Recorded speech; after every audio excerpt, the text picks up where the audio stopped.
HOA snuck illegal Wi-Fi repeaters on my roof, so I switched providers and charged them $300 back. Have you ever dreamed of that life-changing moment? I have, and I've been hunting for it for months. A chance to turn a scrappy freelancer like me into a household name, where clients don't just pay, but brag about me at fancy golf courses or pricey restaurants. That 10 a.m. Zoom call that day was everything I had bet on. Presentation slides as smooth as a painting, numbers triple-checked, coffee so strong it could wake the dead. But life doesn't work that way, and the biggest enemy wasn't the competition. It was the very roof over my head in Pinewood Estates, where a crazy scheme shattered my $60,000 dream in an instant. This story isn't just about failure, but how I turned that pile of ashes into an epic battle with the monster called HOA. Come with me as we flip through the pages, and if you like it, don't forget to drop a like, leave a comment, and subscribe so you won't miss the next big drama. I'd been chasing this moment for months, the kind of break that could catapult a scrappy freelancer like me into the big leagues, where clients don't just pay you, they brag about you at golf courses and overpriced steakhouses. The Zoom call was locked in for 10 a.m., and I prepped like it was my personal Super Bowl. My slides were a work of art, bar graphs with gradients so slick they could have hung in a gallery, pie charts that practically begged to be clicked. I triple-checked every stat, cross-referenced firewall logs, and even rehearsed my pitch in the shower until my dog Rusty started howling along. Coffee. I brewed a pot so strong it could have revived a corpse. Black as tar, bitter enough to make my ex's breakup text seem sweet. This wasn't just any gig. The client was Marcus Delaney, VP of Operations at Technova, a tech conglomerate that swam in billions upgrading rusty systems for CEOs who'd rather golf than debug. Marcus was a legend in the worst way. Voice like a gravel truck rolling over broken glass, eyes that could spot a typo from a mile away, and a reputation for axing consultants who blinked wrong. Word on the street was he'd once canned a guy mid-pitch because his tie clashed with the PowerPoint. I wasn't about to be that guy. The stakes were sky-high, $60,000 on the line, enough to clear 6 months of my mortgage, snag a gaming rig with RGB lights that'd make a rave jealous, and maybe escape Pinewood Estates for a week in the Smoky Mountains. No HOA, no nosy neighbors, just me and a cabin with a view. I'd sacrificed for this. Weeks of late nights, pizza boxes piling up, Rusty's sad eyes begging for walks I kept postponing. After this, bud, I'd promised, scratching his scruffy ears, we're eating ribeyes. I logged into Zoom early, adjusted my webcam so the bookshelf behind me screamed smart but chill. A mix of coding manuals and a dog-eared Lord of the Rings, and waited. Marcus joined right on time, his square-jawed face filling the screen, sipping from a mug that probably cost more than my rent. Let's keep this tight, Nate, he growled, like I was wasting his oxygen already. I launched in, voice steady, confidence cranked to 11. Your network's a sieve, Marcus. Our intrusion detection blocks even the sneakiest zero-day exploits. Boom. Mid-sentence, my screen froze. Not a cute little lag, but a full-on, soul-shattering glitch that turned my pitch into a digital crime scene. My face locked mid-word, mouth gaping like a bass yanked from a lake, eyes bugging out in pixelated terror. Marcus's gravelly grunt cut through. You still there, Nate? I fumbled. Yeah, hang on. But the call dropped, plunging me into a black void. Sweat beaded on my neck as I clicked reconnect. Take 2. Sorry, Marcus, let's freeze again. The Wi-Fi icon mocked me. 1 bar, then zilch. Marcus flickered back, scowl deepening. This your idea of professional? He snapped, like I'd just farted in his boardroom. Take 3 lasted 10 seconds before the audio cut mid-apology, video stuttering like a bad VHS. We'll reschedule, he said, voice dripping with disgust, like I was a bug he'd scraped off his shoe. Click. Gone. 60 grand evaporated faster than a snowflake in a microwave. I sat there, hands trembling, staring at the blank screen. My chest tightened. Months of grind. All those just one more tweak. Nights. Rusty's neglected fetch sessions, gone. 2 smaller clients emailed cancellations that afternoon, reliability concerns, and I knew Marcus's stink eye had already spread. I slammed my laptop shut, stormed to the living room, and ripped the router off the shelf like it had personally insulted me. My download monitor was a war zone, spikes jagged as a slasher flick heartbeat. Something was chugging my bandwidth, and it wasn't my Stranger Things cue. I dug into the logs and froze. A dozen unknown devices, all pinging from my roof. My freaking roof. Pinewood Estates is one of those suburbs where the grass is mowed with a ruler and the HOA fines you for a crooked mailbox, but this was next-level insanity. What in the ever-loving heck is up there? I muttered, grabbing a ladder and a flashlight, fury boiling over. Climbing up, I half expected a prank, maybe some kid's drone gone rogue. Nope. 3 industrial Wi-Fi repeaters were bolted to my shingles, blinking like smug little gremlins. These weren't cheapo extenders from Best Buy. Think pro-grade, the kind of gear you'd see in a Silicon Valley data center, humming away like they own the place. My jaw dropped so hard I nearly toppled into the rose bushes. Was this a city project? A 5G rollout I'd slept through? No notice, no email, not even a whisper at the last potluck where everyone fake laughed over soggy coleslaw. Just random text squatting on my house like it paid the bills. I whipped out my phone, snapped pics, recorded a shaky Exhibit A, Your Honor, and climbed down, ready to wage war. I hit the ground running after finding those repeaters, my blood boiling hotter than a Texas sidewalk in July. My roof, had been turned into some kind of rogue telecom hub, and I wasn't about to let it slide. I grabbed my phone, evidence still glowing on the screen, and marched straight to the Pinewood Estates HOA office like a man on a mission. This wasn't just about Wi-Fi anymore. It was personal, a full-on invasion of my castle, and I was ready to storm theirs. The HOA building squatted at the edge of the neighborhood, a beige box with peeling paint and a sign that read Community Hub in faded Comic Sans. Like anyone believed that lie. Inside, it smelled like mothballs and regret, the kind of place where dreams go to die under fluorescent lights.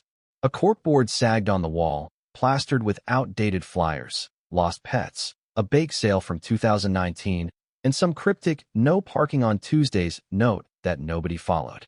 I didn't care about the decor, though. I was there for one person, Karen. She was perched behind a desk that looked like it had been scavenged from a yard sale, scratched wood, a bowl of stale peppermints, and a wilting fern that hadn't seen water since the Obama administration. Karen, the undisputed queen of Pinewood's petty empire, wore a pastel cardigan the color of melted sherbet and a smile so fake it could have starred in a Botox ad. Her glasses dangled on a beaded chain, and her hair was teased into a helmet that defied gravity. She glanced up as I barged in, phone raised like a loaded gun, and before I could unleash the tirade bubbling in my throat, she hit me with that syrupy, "Oh, Nate. So good to see you. We've been meaning to tell you about our new community connectivity plan. You're one of our signal hubs, lucky you." She beamed like she'd just handed me a golden ticket to Willy Wonka's factory, not a confession of trespassing. Lucky. I choked out, my voice cracking like a teenager's. When the hell did I sign up to have my roof turned into your personal cell tower? I waved my phone, photos of the repeaters glaring back at her. Karen didn't flinch. Oh no, she was too seasoned for that. She leaned back, folded her hands like a principal about to lecture a naughty kid, and slid a crumpled piece of paper across the desk. It was a notice, if you could call it that, dated 3 months back, printed in a font so tiny it'd give a microscope a workout. "We posted this to inform residents," she said, cool as a cucumber in a blizzard. "Your lack of objection was your consent." I snatched it up, squinting at the smudged ink. Posted where? Not my mailbox, not my door. Turns out it had been tacked to that sad corkboard behind the building, half buried under a Free Kittens flyer and a layer of dust. "This is a joke, right?" I barked, incredulous. "You think pinning a memo next to a dumpster counts as permission to drill into my house?" Karen chuckled, a low, patronizing sound that made my skin crawl. "Oh, Nate, don't be dramatic. You're such a tech guy, you'll figure it out. Besides, it's for the greater good. Think of the kids streaming their little shows." She waved a hand like she was blessing the neighborhood with her benevolence. That's when it hit me. She had no clue who she was dealing with. I could have screamed, could have flipped that desk and scattered her mints to the wind, but I didn't.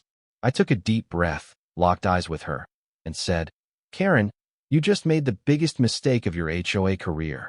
Her smile faltered. Just a flicker, but it was enough. I turned on my heel and stormed out, the gears in my head already spinning faster than a hamster on Red Bull. See, I'm not your average suburban schlub who resets routers for fun. I cut my teeth in the deep end. Years designing security protocols for government contractors, the kind of gigs where you don't ask questions and the NDAs are thicker than a phone book. I've locked down networks for black site ops, traced hackers through VPNs so tangled they'd make a spy sweat, and once stopped a breach that could have tanked a small country's grid, all before breakfast.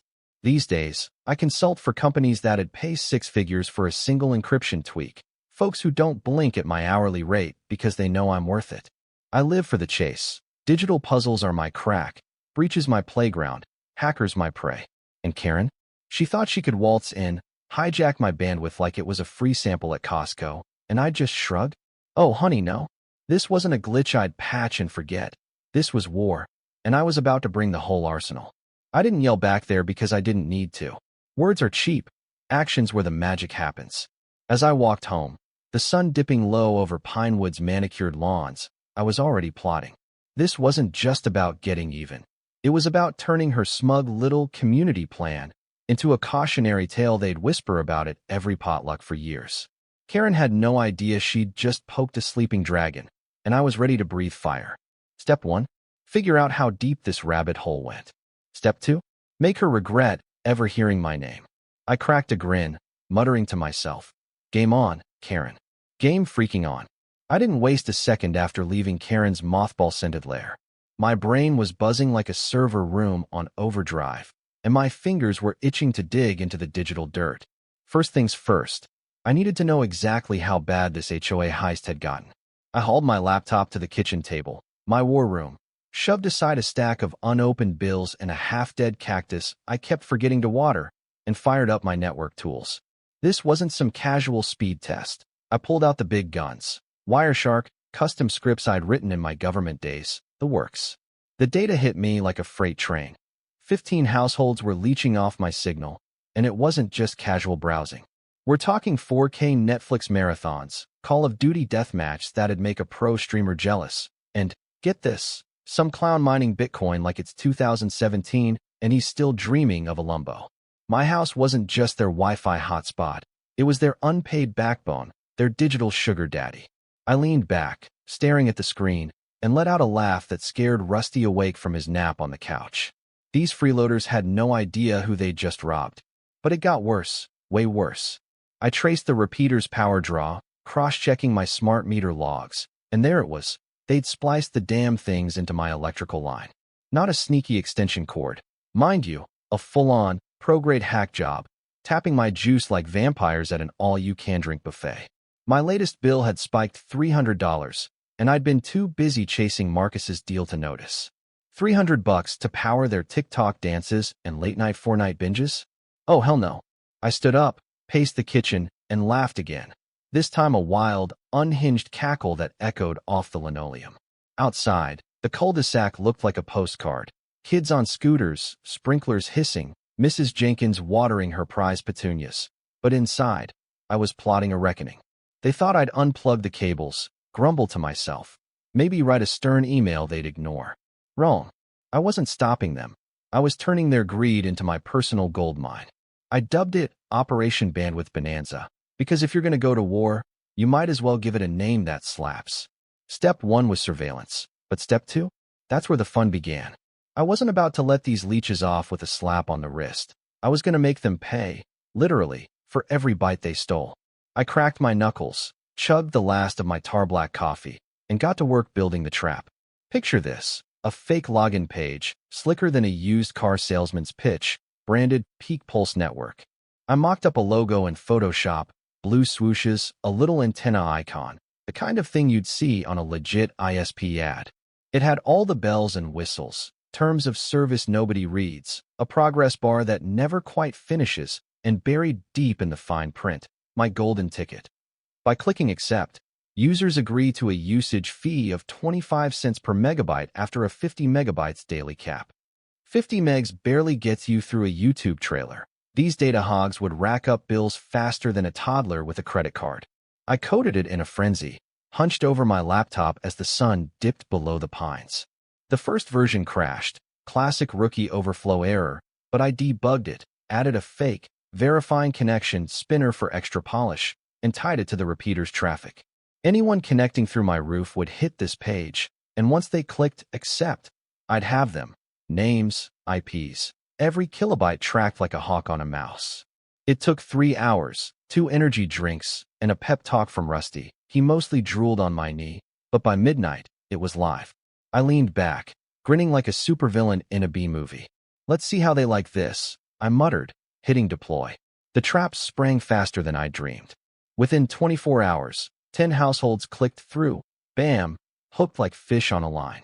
I had logs. The Wilsons at 42 Pinewood streaming The Mandalorian in 4K. Little Timmy across the street downloading Minecraft mods. And, oh, this was Rich, Karen herself, burning through 900 megs of TikTok scrollathons.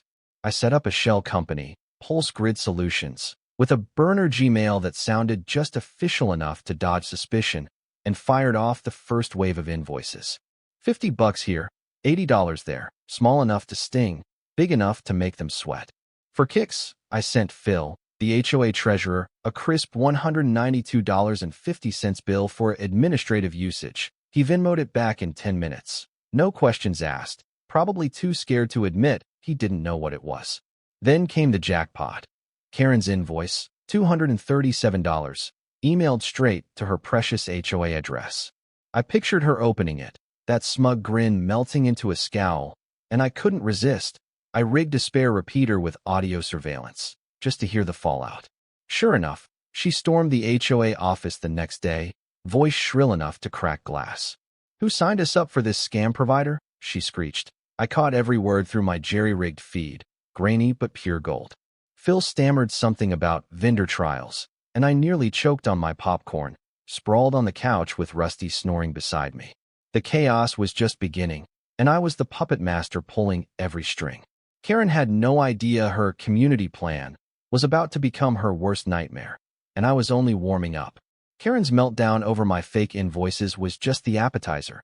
I was still plating the main course. The HOA didn't take my little billing stunt lying down, though. 2 days later, I woke up to a trio of neon yellow citations taped to my front door like a bad Christmas present. Unauthorized roof equipment. Hilarious, since they'd installed it. Electrical violation. Rich, considering their splice job. And my favorite, antenna hazard, as if those humming repeaters were about to topple and squash Mrs. Jenkins's petunias. I could have framed them for the irony, but I had bigger fish to fry. Karen thought she could bury me in petty paperwork and I'd roll over? Nah, she'd just poured gas on a fire she couldn't put out. I was knee-deep in plotting phase 2 when fate dropped a wild card right on my doorstep, literally. It was a Thursday evening, the kind where the air smells like fresh-cut grass and Pinewood's cul-de-sac hums with sprinkler symphonies. I was tinkering with my laptop, tweaking the peak pulse code, when a soft knock rattled the door. Rusty perked up, ears twitching, and I figured it was another HOA minion with a fresh citation. Instead, I opened it to find Evelyn Harper, 2 doors down, floppy hat perched like a sunflower gone rogue, holding a glass of lemonade that looked suspiciously homemade. She was a widow in her late 60s, the quiet type who'd once chewed me out for drowning my azaleas with a hose. "Evening, Nate," she said, voice crisp as autumn leaves. "Saw those gadgets on your roof. They tried that nonsense with me back in '98. Didn't know I worked for the FCC." I nearly dropped my laptop on Rusty's tail. FCC? The Federal Communications Commission? This wasn't just a nosy neighbor. This was a freaking secret weapon in a gardening hat. I invited her in, still reeling. Evelyn plopped onto my couch, lemonade sloshing, and launched into her story like a retired spy spilling classified tea. Years back, I built a ham radio. Perfectly legal, mind you, to chat with my brother in Oregon. HOA freaked, called it an eyesore, fined me $200, and sent some goon to rip it down. Didn't know I'd spent 30 years busting illegal towers and shady contractors for the feds. Her eyes twinkled, sharp as a hawk's. "Show me what they've done, and I'll tell you how screwed they are." I handed her my phone. Pics, logs, the works, and she scrolled through, muttering, "Unlicensed hardware. Power theft. Oh, they're in deep." She confirmed my hunch. The repeaters weren't just sipping my Wi-Fi. They were jacked into my grid, costing me $300 in juice over 3 months. "That's felony territory," she said, sipping her drink. Let's have some fun with it. Fun? Oh, Evelyn was my kind of crazy. We huddled over my laptop like two hackers in a heist flick, her scribbling notes on a napkin, me pulling up repeater firmware specs. She grinned.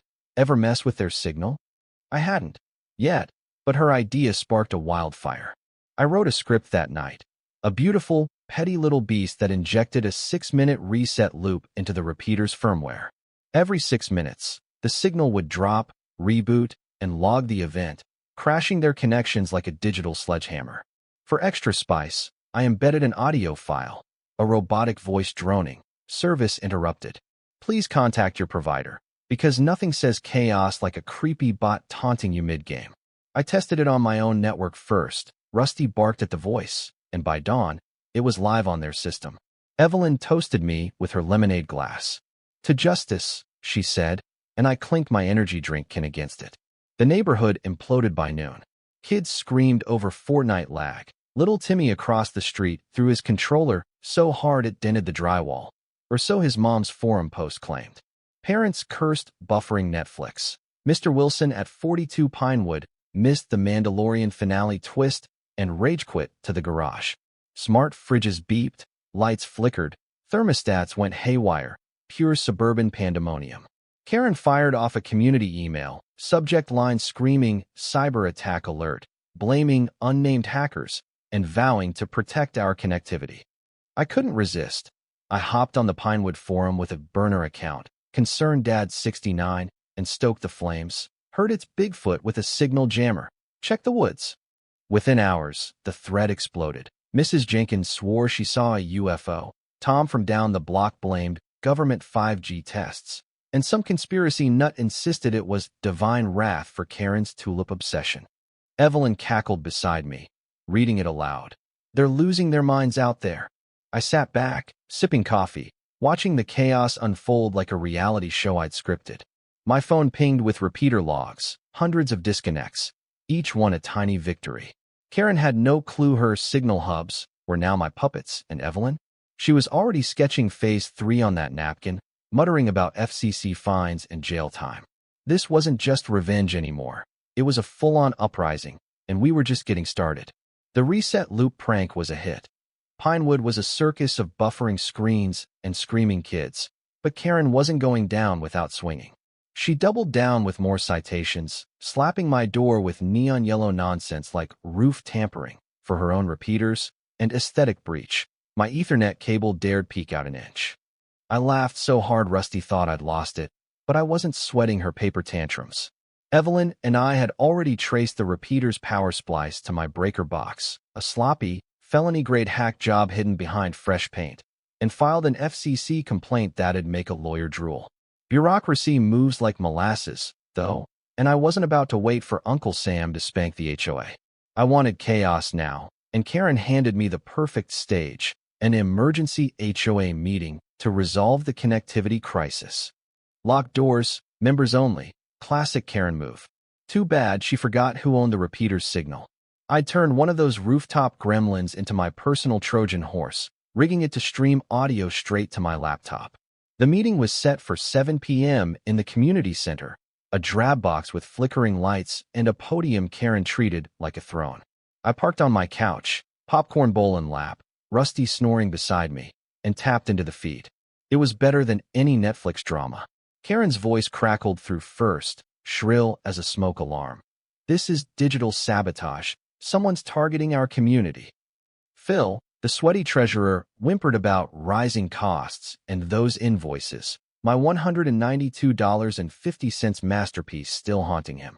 Linda, the mailbox Nazi, suggested scrapping the repeaters before someone sues us. Then Karen dropped my name. Nate's behind this. He's a digital delinquent. I nearly choked on a kernel. Delinquent? Lady, I'm the guy keeping your TikTok alive. I couldn't keep this gold to myself. I'd started a group chat with Evelyn and a few fed-up neighbors. Tom, fined for a too-tall flagpole.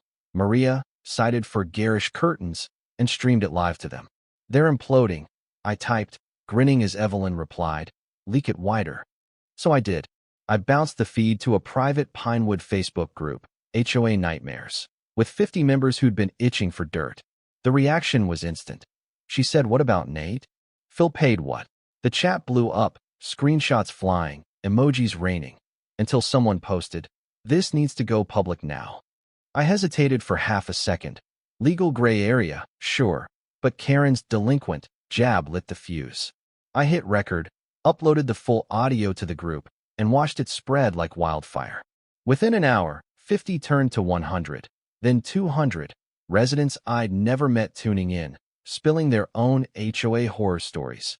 $50 for a non-approved doormat, $100 for a noisy wind chime, $75 for a birdhouse deemed too whimsical. The HOA wasn't just clueless, they were tyrants with bad taste. Karen's next move was pure desperation. She hired a tech expert, Vince, a greasy dude in a suit 2 sizes too big, to fix the Wi-Fi. He showed up Saturday, poking my roof with a ladder and a multimeter, muttering about rogue signals, like he'd watched one too many sci-fi flicks. I watched from my window, sipping coffee, as he slipped, cursed, and billed the HOA $500 for consulting. The reset loop kept firing. Vince couldn't stop it, and I upped the ante. I rigged my smart home hub to cut the repeater circuit for 10 seconds during peak hours, Sunday football, Real Housewives marathons. Their Wi-Fi became a buffering hellscape. Streams crashed mid-touchdown. Reality TV froze on cliffhangers. Kids raged over Minecraft disconnects. My house, untouched, pristine, a digital oasis. The forum went berserk. Squirrels chewing wires? No, it's Karen's curse. And Karen's provider lawsuit. Threats only made her look dumber. The breaking point hit at the next meeting. A closed session she didn't know I'd hijacked again. I streamed it live to HOA Nightmares, now 300 strong.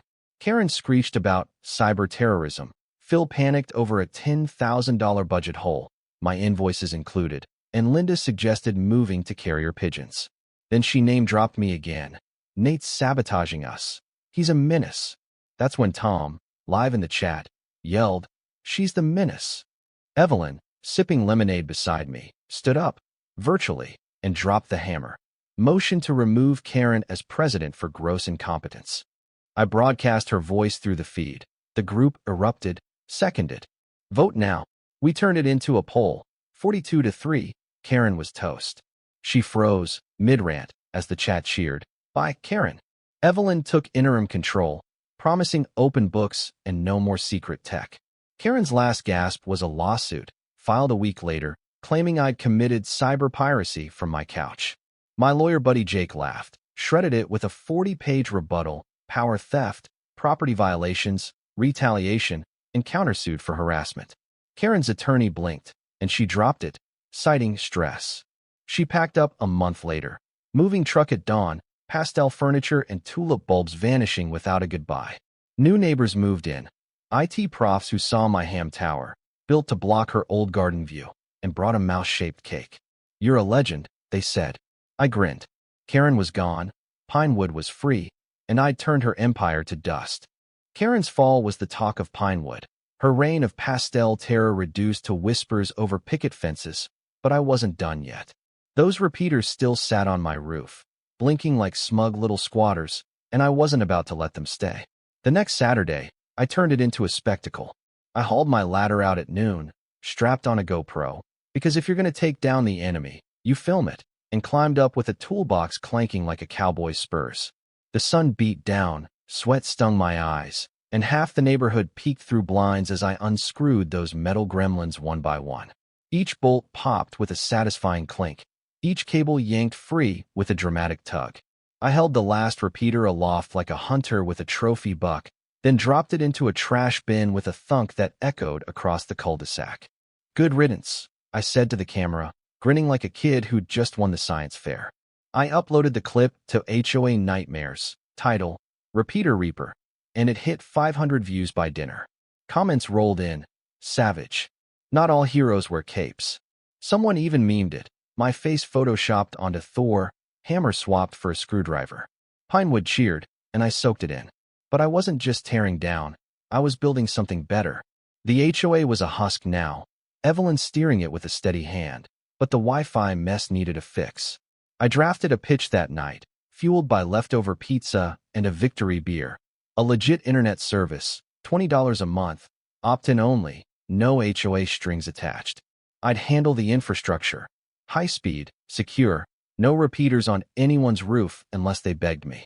I emailed it to every resident, subject line, Wi-Fi without the Karen. The response was nuts, 60% signed up in 48 hours, Venmo pings lighting up my phone like a slot machine. Tom from down the block wrote, "Take my money. Nate, you're a godsend." Maria sent a virtual high five. Finally, no buffering. Even Mrs. Jenkins, the Petunia lady, shuffled over with a $20 bill and a plate of oatmeal cookies, saying, "Keep my grandkids' Zoom school running, dear." I had 30 clients by Monday, cash flowing, and a network humming smoother than a jazz solo. Pinewood trusted me over the HOA, and I couldn't blame them. My signal didn't come with a side of citations. Karen's ghost lingered, though. Rumors swirled she'd moved to a condo downtown, too proud to face the wreckage she'd left. I didn't gloat. Okay, maybe a little, but I sealed her exile with one last jab. I'd filed for a ham radio tower permit during the chaos, legal as sunshine, zoned to perfection. It wasn't just a hobby. It was a 20-foot steel middle finger planted in my yard to block the sun from her old tulip beds for 2 hours daily. The permit sailed through, and I poured the foundation the day after her moving truck vanished. As the first segment rose, neighbors snapped pics. Tom called it the Karen kryptonite. I tuned it to a weather frequency, doubling as a bird perch, and every time I saw it gleam, I smiled. She tried to steal my power, literally, and I turned it into a monument. The cherry on top came a week later. I was chilling on the couch, Rusty gnawing a bone, when the mail thudded through the slot. A small package, no return address, just my name in clean print. I sliced it open, half expecting an HOA prank, and laughed so hard I woke the dog. Inside was a miniature router trophy, custom engraved, bandwidth boss, Pinewood edition, polished to a shine. No note, no sender, just this gleaming prize for winning the weirdest suburban war ever. I set it on my shelf, next to a framed pic of Rusty in sunglasses and my old cybersecurity books. It felt right, like a medal for outsmarting the clipboard tyrants without breaking a sweat. Or a law. Life settled into a new groove. Calm, connected, Karen-free. My consulting gig ballooned. Neighbors begged me to expand the Wi-Fi model to nearby streets. "Think about it," Evelyn said over lemonade, now calling me Pinewood's digital watchdog. I grinned. Every hero needs a sidekick, and she'd been mine. The HOA rebooted under her. Transparent cash, open forums, no more tech stunts without a vote. People waved now, not whispered. Even the grumpy couple down the block offered me coffee one morning. That's when you know you've won. The new neighbors, IT profs who geeked out over my tower, settled in. Their welcome cake a mouse-shaped masterpiece. "Heard you took down a dictator," the dad said. I shrugged, just a nerd with a grudge. One last twist sealed it. 3 months later, a rumor hit the forum. Karen tried my Wi-Fi from her condo. Signal wouldn't reach. She'd called the provider, raging about unreliable service, then hung up when they suggested asking her old neighbor, me, for help. I pictured her fuming, tulips unwatered, and laughed. Pinewood was mine now, reshaped by a steady connection, a few lines of code, and a well-timed reboot. I didn't set out to be a hero, but if messing with the wrong geek taught them what real power looked like, I'd wear that bandwidth boss title with pride, and a trophy to prove it. So Pinewood Estates has changed. No more Karen and her garish yellow citation empire. Just a nerd with a tiny router on the shelf and a grateful community where Wi-Fi is no longer a nightmare. From the wreckage of a ruined Zoom call, I didn't just reclaim what I lost. I built something bigger. Trust, a network of kindness, and the title of bandwidth boss that I never dared dream of. Karen may have left, but the lesson stayed. Never mess with a guy who knows code, especially when he has an and at the FCC and a loyal dog by his side. What do you think of this story? Drop a like, leave your thoughts in the comments, and don't forget to subscribe to catch more epic paybacks from me. Because who knows, the next drama might be lurking just around the corner. HOA Karen tried to steal my ranch with solar panels. Then my 100-year-old trap destroyed her. Hey y'all, welcome back to HOA Karen Files, the one place on YouTube where we dive headfirst into the craziest, most jaw-dropping HOA dramas this side of the Mississippi. I'm your host, And today, we've got a story that's going to make your popcorn pop and your jaw drop. Picture this: a lone rancher, a shotgun named Loretta, and a power-hungry HOA president who thought she could steamroll over 200 acres of family land with her shiny solar panels. Spoiler alert, she didn't just step into a fight. She tripped over a 100-year-old legal trap that's about to blow up in her face like a 4th of July firework gone wrong. If you love a good tale of petty tyrants getting their comeuppance, stick around, because this one's got it all: drones crashing, alpacas spitting, and a showdown that'll leave you cheering. And hey, if you're new here, smash that subscribe button right now. Join the HOA Karen Files crew so you don't miss a single second of the chaos. Drop a like if you've ever dealt with an HOA nightmare, and let me know in the comments. What's the wildest Karen move you've ever seen?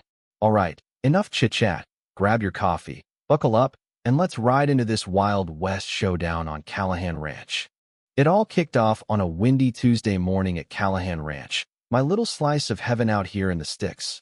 200 acres of rolling hills, grazing horses, and enough quiet to make a city slicker twitch. I'm Jake Callahan, 5th generation to work this land, and that morning, I was just minding my own business, sipping black coffee on the porch while the sun peeked over the horizon. The air smelled like fresh hay and freedom, with only the occasional cluck from the chicken coop breaking the silence. Then, out of nowhere, this weird buzzing sound cut through the peace, like a swarm of drunk bees on a bender. I squinted up at the sky and saw it. A drone, no bigger than a dinner plate, hovering over my property, its little camera eyeballing my chicken coop like it was casing the joint for a heist.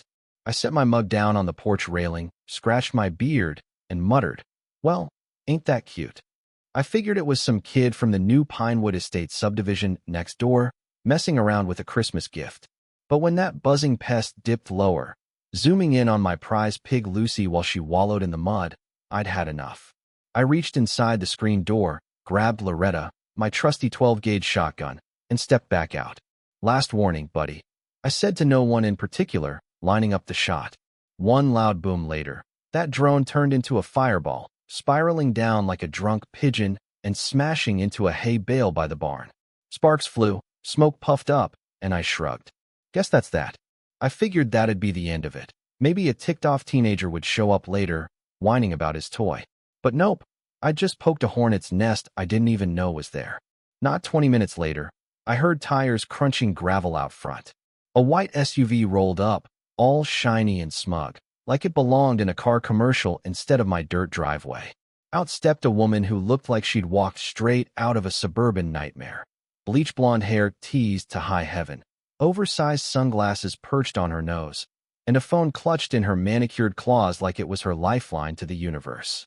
She stormed up to my gate, heels sinking into the dirt, and let loose a screech that could have woken a coma patient. "You just destroyed HOA property, you redneck lunatic," she hollered, jabbing a finger at me. "I'm calling the feds on you. This is a federal crime. Do you even know who I am?" I leaned against the porch post, Loretta still in hand, and gave her my best lopsided grin. "Morning to you too, ma'am. Welcome to Callahan Ranch. I don't know you from Adam, but I'd love to hear why your little spy plane was creeping on my pig at 6 in the damn morning." Her name, she declared with all the pomp of a reality TV star, was Melinda Grayson, president of the Pinewood Estates HOA, the fancy new neighborhood that had sprouted up next to my land like a bad rash. But in my head, she was Karen from the jump, because if the shoe fits, right? Karen informed me, with the kind of smugness that'd make a peacock blush, that her HOA had legal authority to install a community solar grid on my property. Apparently, it was some grand green energy scheme to benefit Pinewood, and my land just happened to be in the way. I glanced over her shoulder, past the rickety fence that had marked my family's boundary since the 1800s. Sure enough, there they were, a crew of guys in neon vests, hammering stakes into my dirt, stringing wire, and unloading solar panels like they owned the place. Orange flags fluttered in the breeze, planted a good 50 feet past my property line. I turned back to Karen, eyebrows raised. "Lady, you're barking up the wrong tree. This land's been Callahan turf since my great-great-granddaddy chased off bandits with a rusty musket. Ain't no HOA got a claim here." She smirked, pulling a stack of papers from her knockoff designer purse and waving them like a victory flag. Oh, you poor thing. We've got rights to use adjacent unzoned land for sustainable projects. It's all in the bylaws. You'll barely notice it. And hey, you get free shade from the panels. You're welcome. I didn't bite. I've dealt with enough slick-talking types to know when someone's blowing smoke. Shade's nice, I said, tipping my hat, but I don't recall signing up for your little science fair project. You might want to pack up your toys and skedaddle before this gets messy. Karen's smirk faltered for half a second, but she doubled down, crossing her arms. This is happening, Mr. Callahan, whether you like it or not. The board's already voted. You can either play nice or deal with the consequences. She spun on her heel, wobbling back to her SUV, and peeled out, leaving a cloud of dust and a bad vibe in her wake. I watched her go, then set Loretta down and pulled out my phone. Time to call in the big guns. I dialed Donna, my family's lawyer, a 75-year-old firecracker who once threatened to sue the county over a pothole that messed up her Buick. She picked up on the second ring, her gravelly voice crackling through. Jake, what's got your britches in a twist this time? Donna, I said, staring at the construction crew tearing up my field. We've got an HOA problem. Some lady named Melinda thinks she can turn my ranch into her personal solar farm. You free to dig into this. She cackled like a witch brewing trouble. An HOA, huh? Oh, honey, I've been itching to take one of those clowns down. Give me a day, I'll find out what they're up to. This is going to be fun. I hung up, took one last look at the orange flags flapping on my land, and grinned. Karen had no idea what she'd just started. Callahan Ranch wasn't just dirt and grass. It was a legacy, and I'd be damned if some HOA queen was going to waltz in and claim it. Little did she know, she wasn't just picking a fight with me. She was about to tangle with a trap set a century ago, and it was going to be one hell of a show. The next morning, I woke up with the sun barely creeping over the hills, a mug of coffee in one hand, and a fire in my gut. That little showdown with Karen yesterday had lit a spark, and I wasn't about to let her HOA cronies turn my ranch into their personal playground. I pulled on my boots, grabbed a shovel and my old metal detector, a beat-up relic from the 90s that still worked like a charm, and headed out to the eastern edge of Callahan Ranch. That's where her crew had set up shop, tearing up my dirt like it was a sandbox at recess. I needed to see what they'd done overnight, and maybe figure out why this patch of land, my family's pride for over a century, had suddenly turned into Karen's golden ticket. When I got there, I damn near dropped my coffee. It wasn't just a few stakes and flags anymore. Overnight, those Pinewood yahoos had gone full-on construction mode. Deep trenches snaked through the field, at least 3 feet down, with concrete footings poured and curing in the morning chill. Steel poles jutted up like rusty teeth, holding solar panels that gleamed in the sunlight, and a tangle of wires ran underground like some sci-fi monster's nervous system. They'd even brought in a portable generator, humming away like it was mocking me. Orange flags stretched a good 100 yards into my property now, way past the old fence line my granddaddy rebuilt after a tornado in '63. I stood there, jaw tight, watching a couple of hard-hat guys unload more gear from a flatbed truck. This wasn't a project. This was a freaking invasion. All right, Karen, I muttered, kicking a clod of dirt. You want to play dirty? Let's see what's really under here. My great-great-granddaddy Jeremiah Callahan always called this stretch the steel line. Growing up, I thought it was just some old-timer nickname. Maybe because the soil was tough as nails or the wind hit it harder than anywhere else. But the way he'd talk about it, half drunk on homemade whiskey with that glint in his eye, always stuck with me. Jake, boy, he'd say through my dad's stories, if anybody ever tries to take the steel line, you dig down deep. I left something there to make him regret it. I'd always figured it was just Jeremiah being Jeremiah, mean as a rattlesnake and twice as petty. But now I was starting to wonder. I fired up the metal detector, its scratchy beeps cutting through the quiet. I swept it over the torn-up ground, dodging the trenches and sidestepping a guy in a neon vest who gave me a dirty look. Hey, buddy, this is a work site, he barked, wiping sweat off his forehead. You can't be here. I tipped my hat, keeping my cool. Funny thing, buddy, this is my land. Y'all are the ones who can't be here. Tell your boss lady she's got a reckoning coming. He grumbled something about permits and stomped off, but I didn't care. The detector was pinging like crazy now, zeroing in on a spot near an old oak tree Jeremiah used to sit under. I dropped to my knees, started digging with the shovel, and after about 20 minutes of cursing the hard clay, I hit something solid. Metal clanged against metal, and my heart kicked up a notch. It took another half-hour of sweat and grit to unearth it, a rusted iron plaque, about the size of a dinner tray, bolted into a slab of bedrock. I scraped off the mud with my sleeve, and there it was, etched in blocky letters like a tombstone from the Old West. Covenant Callahan, 1919. Any structure or works built without written consent on the eastern boundary of Callahan Ranch, as surveyed and filed with the county, shall revert to the Callahan family in full ownership, with rights to claim all damages and costs. Trespassers beware. Signed, Jeremiah Callahan. Below that, a faded map carved into the iron showed the exact coordinates, matching the steel line to AT. I sat back on my heels and laughed so hard I scared a flock of crows out of the oak. Well, I'll be damned, Jeremiah, you old buzzard, I said to the sky. You really did it. Turns out, the stories weren't just tall tales. Back in 1919, Jeremiah had gone toe-to-toe with a railroad company trying to cut a line through his fields. He didn't just win. He took their settlement money, marched down to the county courthouse, and filed this covenant to lock down the steel line forever. Dad used to say it was Jeremiah's way of flipping the bird to anyone who'd dare mess with us after he was gone.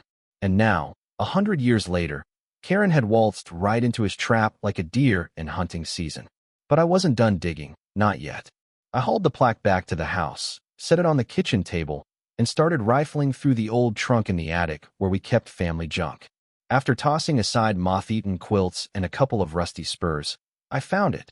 Jeremiah's journal, leather-bound and falling apart, stuffed with yellowed pages.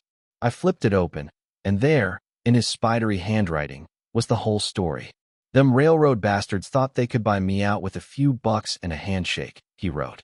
I took their cash and made damn sure no one ever pull that stunt again. The steel line's my legacy. Let him try to take it, and they'll choke on their own greed. He'd even sketched the plaque, noting he'd buried it deep for the grandkids to find when the time's right. I was grinning like a kid on Christmas when my phone rang. It was Donna, her voice crackling with excitement. Jake, I dug into Pinewood's permits. They're flimsier than a paper umbrella in a hurricane. What did you find out there? Donna, I said, holding the journal like it was gold. You're gonna love this. Jeremiah left us a legal nuke. I've got an iron covenant says anything they build on the steel line is mine, plus damages. And I've got the proof right here. She hooped so loud I had to pull the phone away. Hot damn, boy. That's a game changer. I'm coming over. Don't touch a thing till I get there. 30 minutes later, Donna's beat-up pickup roared into the driveway. She hopped out. All 75 years of her, decked in a floral blouse and orthopedic sneakers, lugging a briefcase and a magnifying glass like she was Sherlock Holmes on a mission. She plopped down at the table, poring over the plaque and journal while I brewed more coffee. This is airtight, Jake, she said, tapping the iron with a grin. Filed, stamped, and never challenged. They didn't just trespass, they handed you their whole damn solar grid on a silver platter. And with damages? We're talking big bucks. Before we could dig deeper, a shadow fell across the window. I looked up to see old Hank Grayson, no relation to Karen, thank God, shuffling up the porch steps. Hank was a wiry guy in his 80s, a retired county surveyor who'd lived next door since I was in diapers. He tipped his faded ball cap, peering at the plaque. Heard you had some trouble with that Pinewood bunch, Jake. Saw him tearing up the steel line yesterday. Figured I'd check in. Hank, I said, sliding him a mug of coffee. You ever hear about this covenant? He chuckled, a dry rasp like sandpaper. Oh, sure. Jeremiah was a legend round here. After he stuck it to the railroad, folks said he'd curse the steel line. Said anyone who crossed it'd lose more than their shirt. Guess your HOA lady didn't get the memo. She's about to. Donna cut in, scribbling notes like a woman possessed. Hank, you got any old maps or records from your surveyor days? We're building a case to bury these clowns. Hank nodded, sipping his coffee. Got a box of M in the shed. I'll dig him up. But watch yourself, Jake. That Melinda gal's got a mean streak. She won't go down quiet. I leaned back, staring at the plaque glinting in the sunlight. Let her try, Hank. Jeremiah's been waiting 100 years for this fight, and I ain't about to let him down. Outside, the wind picked up, rattling the barn doors. Karen's crew was still out there, digging deeper into my dirt, clueless about the storm brewing. They thought they were building a future. What they didn't know? They'd just unearthed a past that was going to drag him straight to hell, or at least to court. And I couldn't wait to see the look on Karen's face when it hit her. The morning after we unearthed Jeremiah's ironclad covenant, I was feeling like a cowboy who'd just drawn the winning hand in a high-stakes poker game. That plaque wasn't just a rusty old relic. It was a legal grenade, and I was itching to pull the pin. Donna had stayed up half the night drafting a cease and desist letter, a masterpiece of lawyerly sass delivered via certified mail to Pinewood Estates' HOA office. It gave Karen and her crew 72 hours to pack up their solar circus and get the hell off my land, or face a lawsuit that'd make their HOA dues look like pocket change. I figured that'd be enough to spook him into retreat. Boy, was I wrong. By noon, I was out in the barn fixing a busted gate when that familiar buzzing sound hit my ears again. I stepped outside, shading my eyes against the sun, and there it was, a new drone, bigger and badder than the one Loretta turned into a fireball. This thing was a beast, sleek black, twice the size, with a camera lens that looked like it could spot a flea on a dog from a mile away. It swooped low over the barn, hovered over the pig pen where Lucy was napping, then zipped up to buzz the roof of my house like some nosy paparazzi chasing a scandal. I clenched my fists, tempted to grab Loretta again, but I held off. Shooting the first one had been fun, but this time, I wanted evidence, something to bury Karen deeper than her own ego.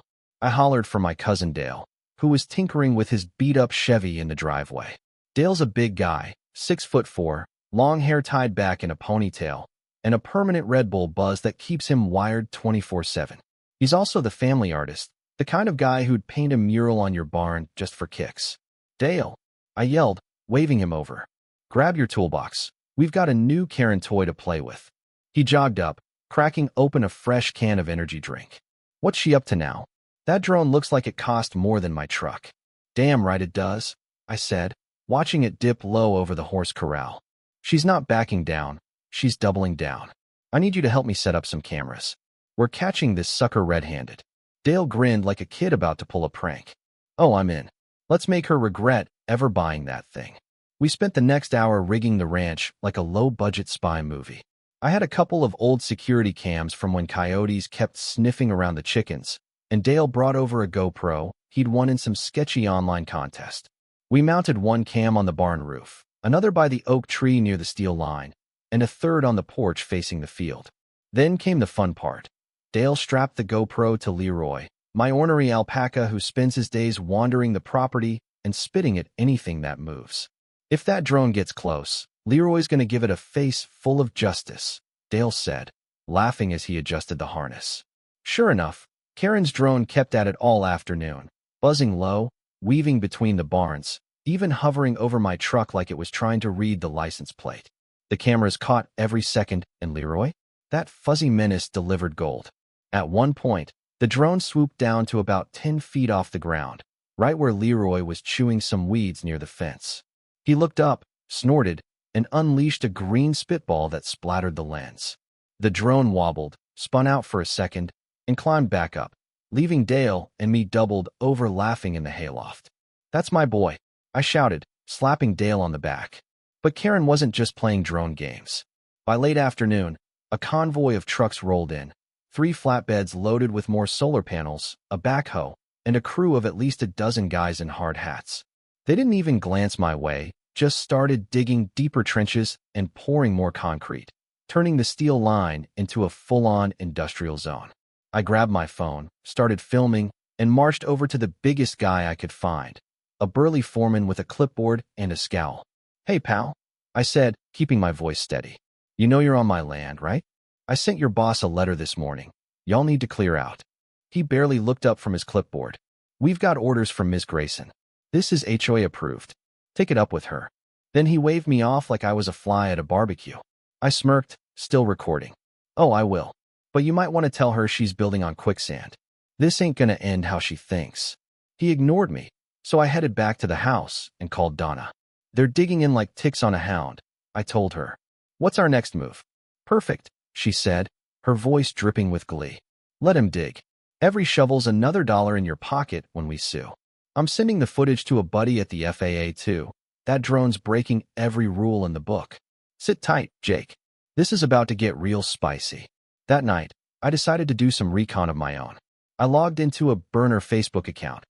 Yeah, I've got one for emergencies like this, and checked the Pinewood Estates HOA group. Karen had been busy. She'd posted a dozen drone clips, all time-stamped from that day, with captions like, "Monitoring trespasser activity on our solar site," and "Pinewood stands strong against rural bullies," #GreenFuture. One video showed Leroy's spit attack, edited to make it look like I'd trained him to sabotage her project. I couldn't help but laugh. She was so proud of her little flying narc, she didn't even realize she was handing me a legal gold mine. The next morning, things escalated again. I was out feeding the horses when a beat-up sedan pulled up, and out stepped a greasy-looking guy in a cheap suit, snapping photos of my house with a camera that looked older than me. I walked over, arms crossed. "Can I help you, friend?" He flashed a crooked grin. "Name's Tony. Private investigator. Hired by Ms. Grayson to document harassment on this property. Just doing my job." I raised an eyebrow. "Harassment, huh?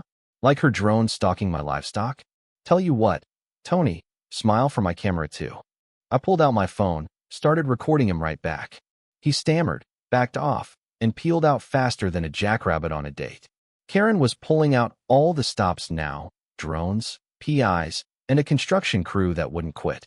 She even had the gall to hold a press conference that afternoon, right on the edge of my land. I watched from the porch as she stood in front of a folding table with a Pinewood banner, yammering to a handful of bored neighbors about how I was sabotaging progress with outdated claims.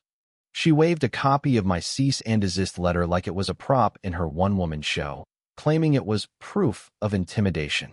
That's when Dale had an idea. "Jake," he said, cracking another Red Bull, "let's mess with her. She wants footage? Let's give her something to film." He grabbed a couple of old Halloween props from the barn, a plastic skeleton and a witch hat, and we rigged him up near the fence with some fishing line. Sure enough, when the drone buzzed by an hour later, it caught the skeleton dancing in the wind while Leroy chewed the hat to bits. Karen posted that clip too, screaming about vandalism in the comments. I sent it straight to Donna, who texted back, "Keep it up, cowboy. She's digging her own grave." By day 3, the FAA called. A gruff voice on the line said, "Mr. Callahan, got your drone footage. That thing's been flying under 50 feet over private property, filming livestock and people without consent. Multiple violations, state and federal. We're opening a case on Ms. Grayson. Send us anything else you've got." I emailed them the whole stash: Leroy's spit shot, the PI encounter, everything. Karen thought she was winning a war, but she was about to crash and burn. As the sun set, I stood on the porch, watching her crew hammer away at the steel line. They were in deep now, literally and figuratively. Karen had gone all in, betting her HOA crown on this fight. What she didn't know? I had an ace up my sleeve, and the table was about to flip. Jeremiah's trap was set, and she was dancing right into it, one dumb move at a time. By the time the Pinewood Estates community meeting rolled around, the whole mess with Karen and her solar empire had turned into a full-blown circus, and I was ready to play ringmaster. It was set for Friday night at the neighborhood rec center, a squat little building that smelled like stale coffee and regret. Word had spread fast after Karen's press conference stunt, and folks were buzzing about the crazy rancher trying to stop their green dream. I didn't plan on showing up, figured Donna's cease and desist and the FAA's investigation would do the talking for me. But when Dale texted me a screenshot of Karen's latest Facebook post, calling me a backwoods bully with a vendetta against progress, I knew I couldn't sit this one out. "Let's crash her party," I told him, grabbing my hat. Time to set the record straight. We pulled up in Dale's Chevy just as the parking lot was filling up with minivans and golf carts. Pinewood folks weren't exactly the rugged type. Inside, the place was packed tighter than a can of sardines, with at least 60 residents crammed into folding chairs, whispering and sneaking glances at the door. Up front, Karen stood like she was auditioning for a political drama, decked out in a blazer that screamed, "I shopped the clearance rack at Kohl's," clutching a clipboard and a cheap microphone. Behind her, a projector screen flashed a PowerPoint slide. Solar Future, Pinewood's Green Revolution, complete with a photoshopped image of my steel line covered in panels. I had to hand it to her. The woman had guts, even if her brain was running on fumes. Dale and I slipped into the back row, keeping low. Donna was already there, perched in a corner with her floral blouse and a notepad, looking like a grandma about to unleash hell. Karen tapped the mic, cleared her throat, and launched into her spiel. "Good evening, Pinewood family," she chirped, her voice dripping with fake sweetness. "As many of you know, we've faced some challenges with our solar project. A certain neighbor," she paused for dramatic effect, glancing my way, "has been spreading rumors and trying to derail our efforts to build a sustainable future. But tonight, I'm here to set the record straight and reaffirm our commitment to progress." She clicked to the next slide, and there it was, a grainy still from her drone footage, showing Leroy spitting at the camera. The crowd murmured, a few folks chuckling despite themselves. "This," Karen said, jabbing a finger at the screen, "is the kind of harassment we're dealing with. This man, Jake Callahan, thinks he can intimidate us with livestock and outdated claims. But we've got the law on our side. Our bylaws allow us to use adjacent land for community benefit." She held up my cease and desist letter like it was a smoking gun. "This little tantrum of his, it's nothing but a desperate attempt to hold us back." That's when I'd had enough.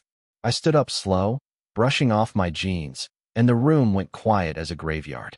Every head turned, phones popped out, and Karen's fake smile froze like a deer in headlights. "Mind if I say a word, Miss Grayson?" I asked, strolling up the aisle like I owned the place, which, technically, I kinda did. A-Team did where her precious solar grid was sitting.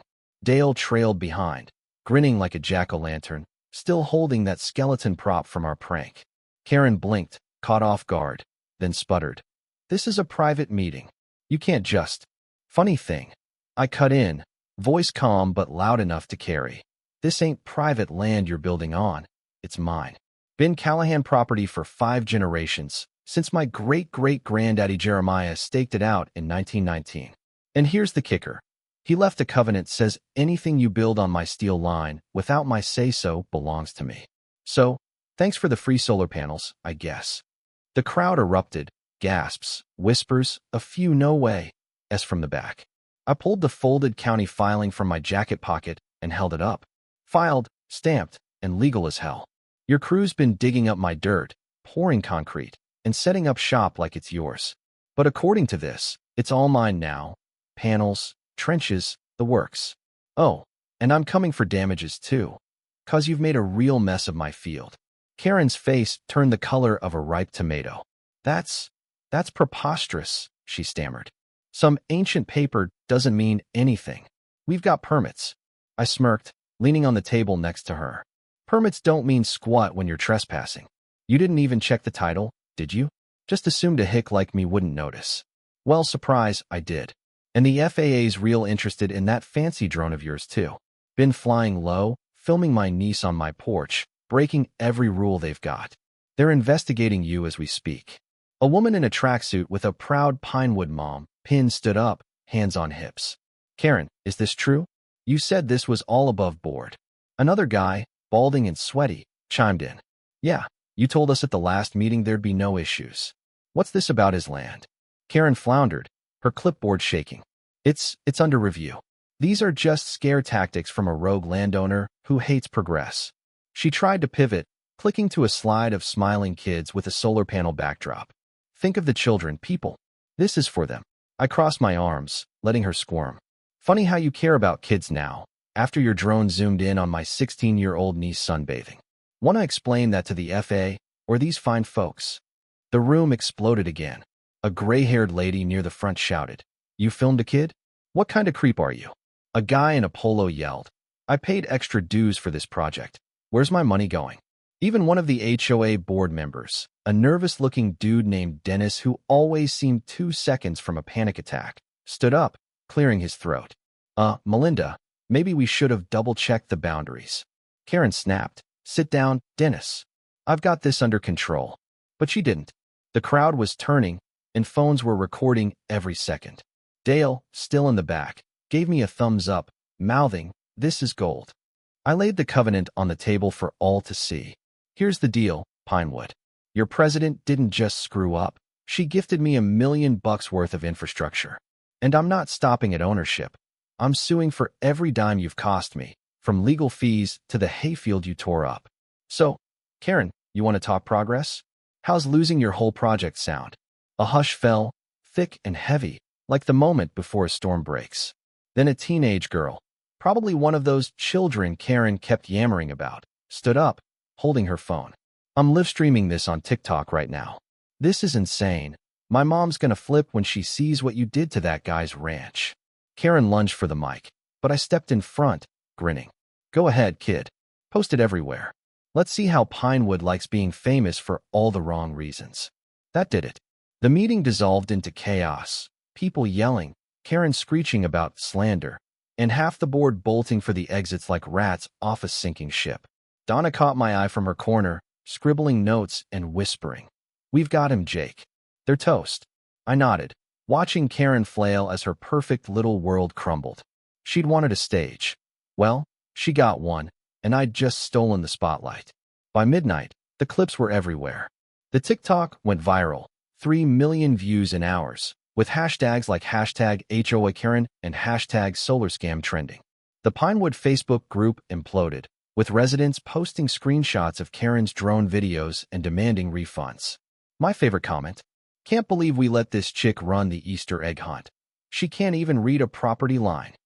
Someone even dug up an old photo of Karen posing with a Pinewood Strong banner, now captioned, "Strong at losing, maybe."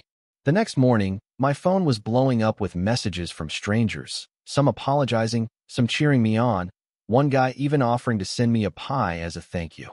Dale turned the best clips into a montage, set to banjo music, and uploaded it to YouTube with the title Karen vs. Callahan, The Ranch Strikes Back. It hit 50,000 views by lunch. "Dude," he said, cracking a Red Bull, "you're a freaking legend now. HOA Karen Files is gonna eat this up." I leaned back on the porch, sipping coffee and watching the sun climb higher. Karen had tried to bury me with her solar scheme, but she dug her own grave instead. The meeting wasn't just a win. It was a massacre, and the internet was the battlefield. Jeremiah's trap had sprung, and Pinewood was about to learn what happens when you mess with a Callahan. This wasn't over yet, but damn if it didn't feel good to watch her squirm. After the Pinewood meeting turned into a viral train wreck, I figured Karen would slink off to lick her wounds and let the HOA lawyers sort out the mess. The internet was still buzzing. My showdown with her had racked up millions of views across TikTok, YouTube, and even some local news blogs sniffing around for a juicy story. Dale's montage was pushing 100,000 hits, and I was getting DMs from strangers calling me the HOA Slayer. I leaned back on my porch that next Monday morning, sipping coffee and watching Leroy chew weeds near the steel line, thinking maybe, just maybe, this was the end of it. But if there's one thing I'd learned about Karen, it's that she didn't know when to quit. And what came next?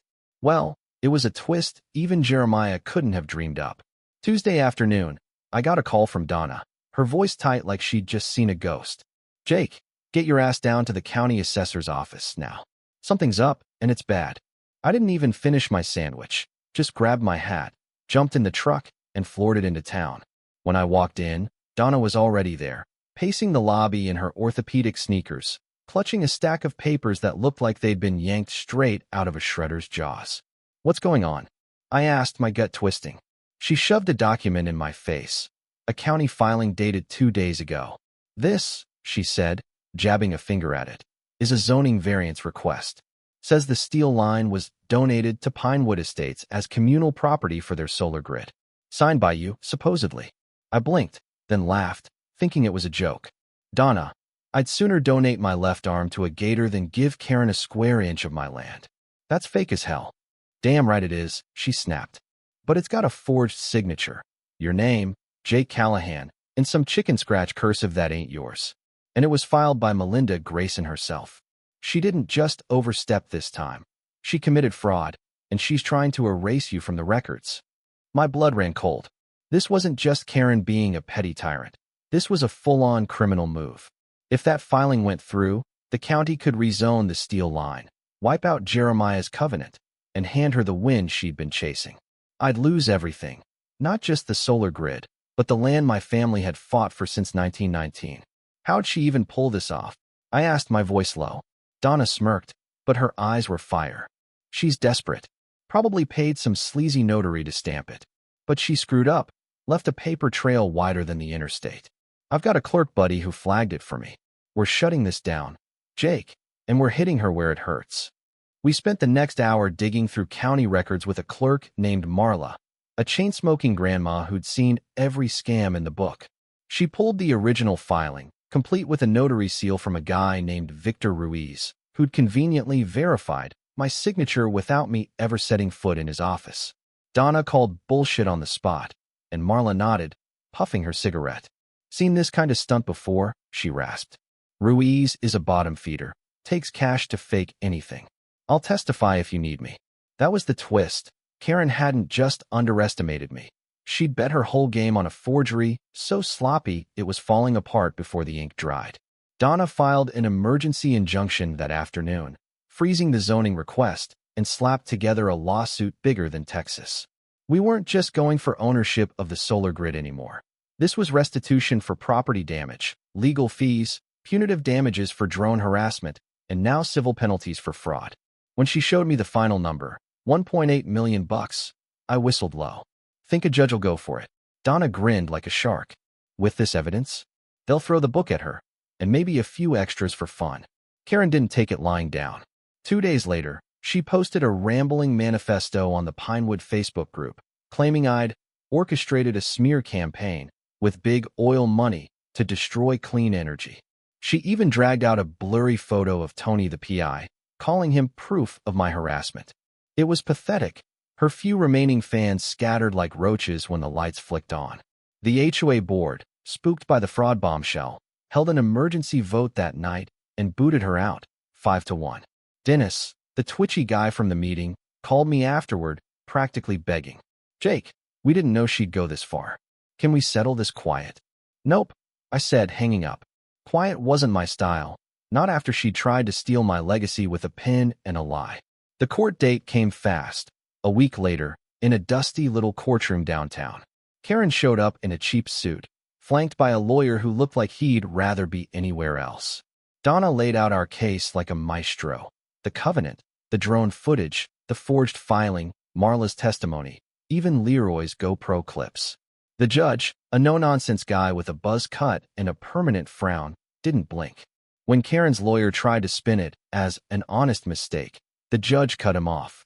Ms. Grayson, explain why your drone was filming a minor on private property, and why you thought forging a signature was honest. I'll wait. She stuttered, mumbled about safety checks, and the room snickered. The ruling was brutal. Full ownership of the solar grid to me, $1.2 million in damages and fees, plus a $50,000 fine for Karen personally. The FAA piled on their own penalties, license revoked, more fines, and the county banned her from filing anything for 5 years. She had to write me an apology too, which I framed and hung in the barn next to Leroy's halter. I kept the panels, rewired M to power the ranch, and sold the extra juice back to the grid for a tidy profit. The steel line? I built a new red barn there, with Callahan's Revenge stenciled in white across the side. Dale painted a mural of Karen's drone crashing, captioned "Property of the HOA Slayer." Pinewood dissolved their HOA a month later. Turns out, nobody wanted to foot the bill for Karen's disaster. Last I heard, she'd moved to a condo 2 counties over, blacklisted from every board in the state.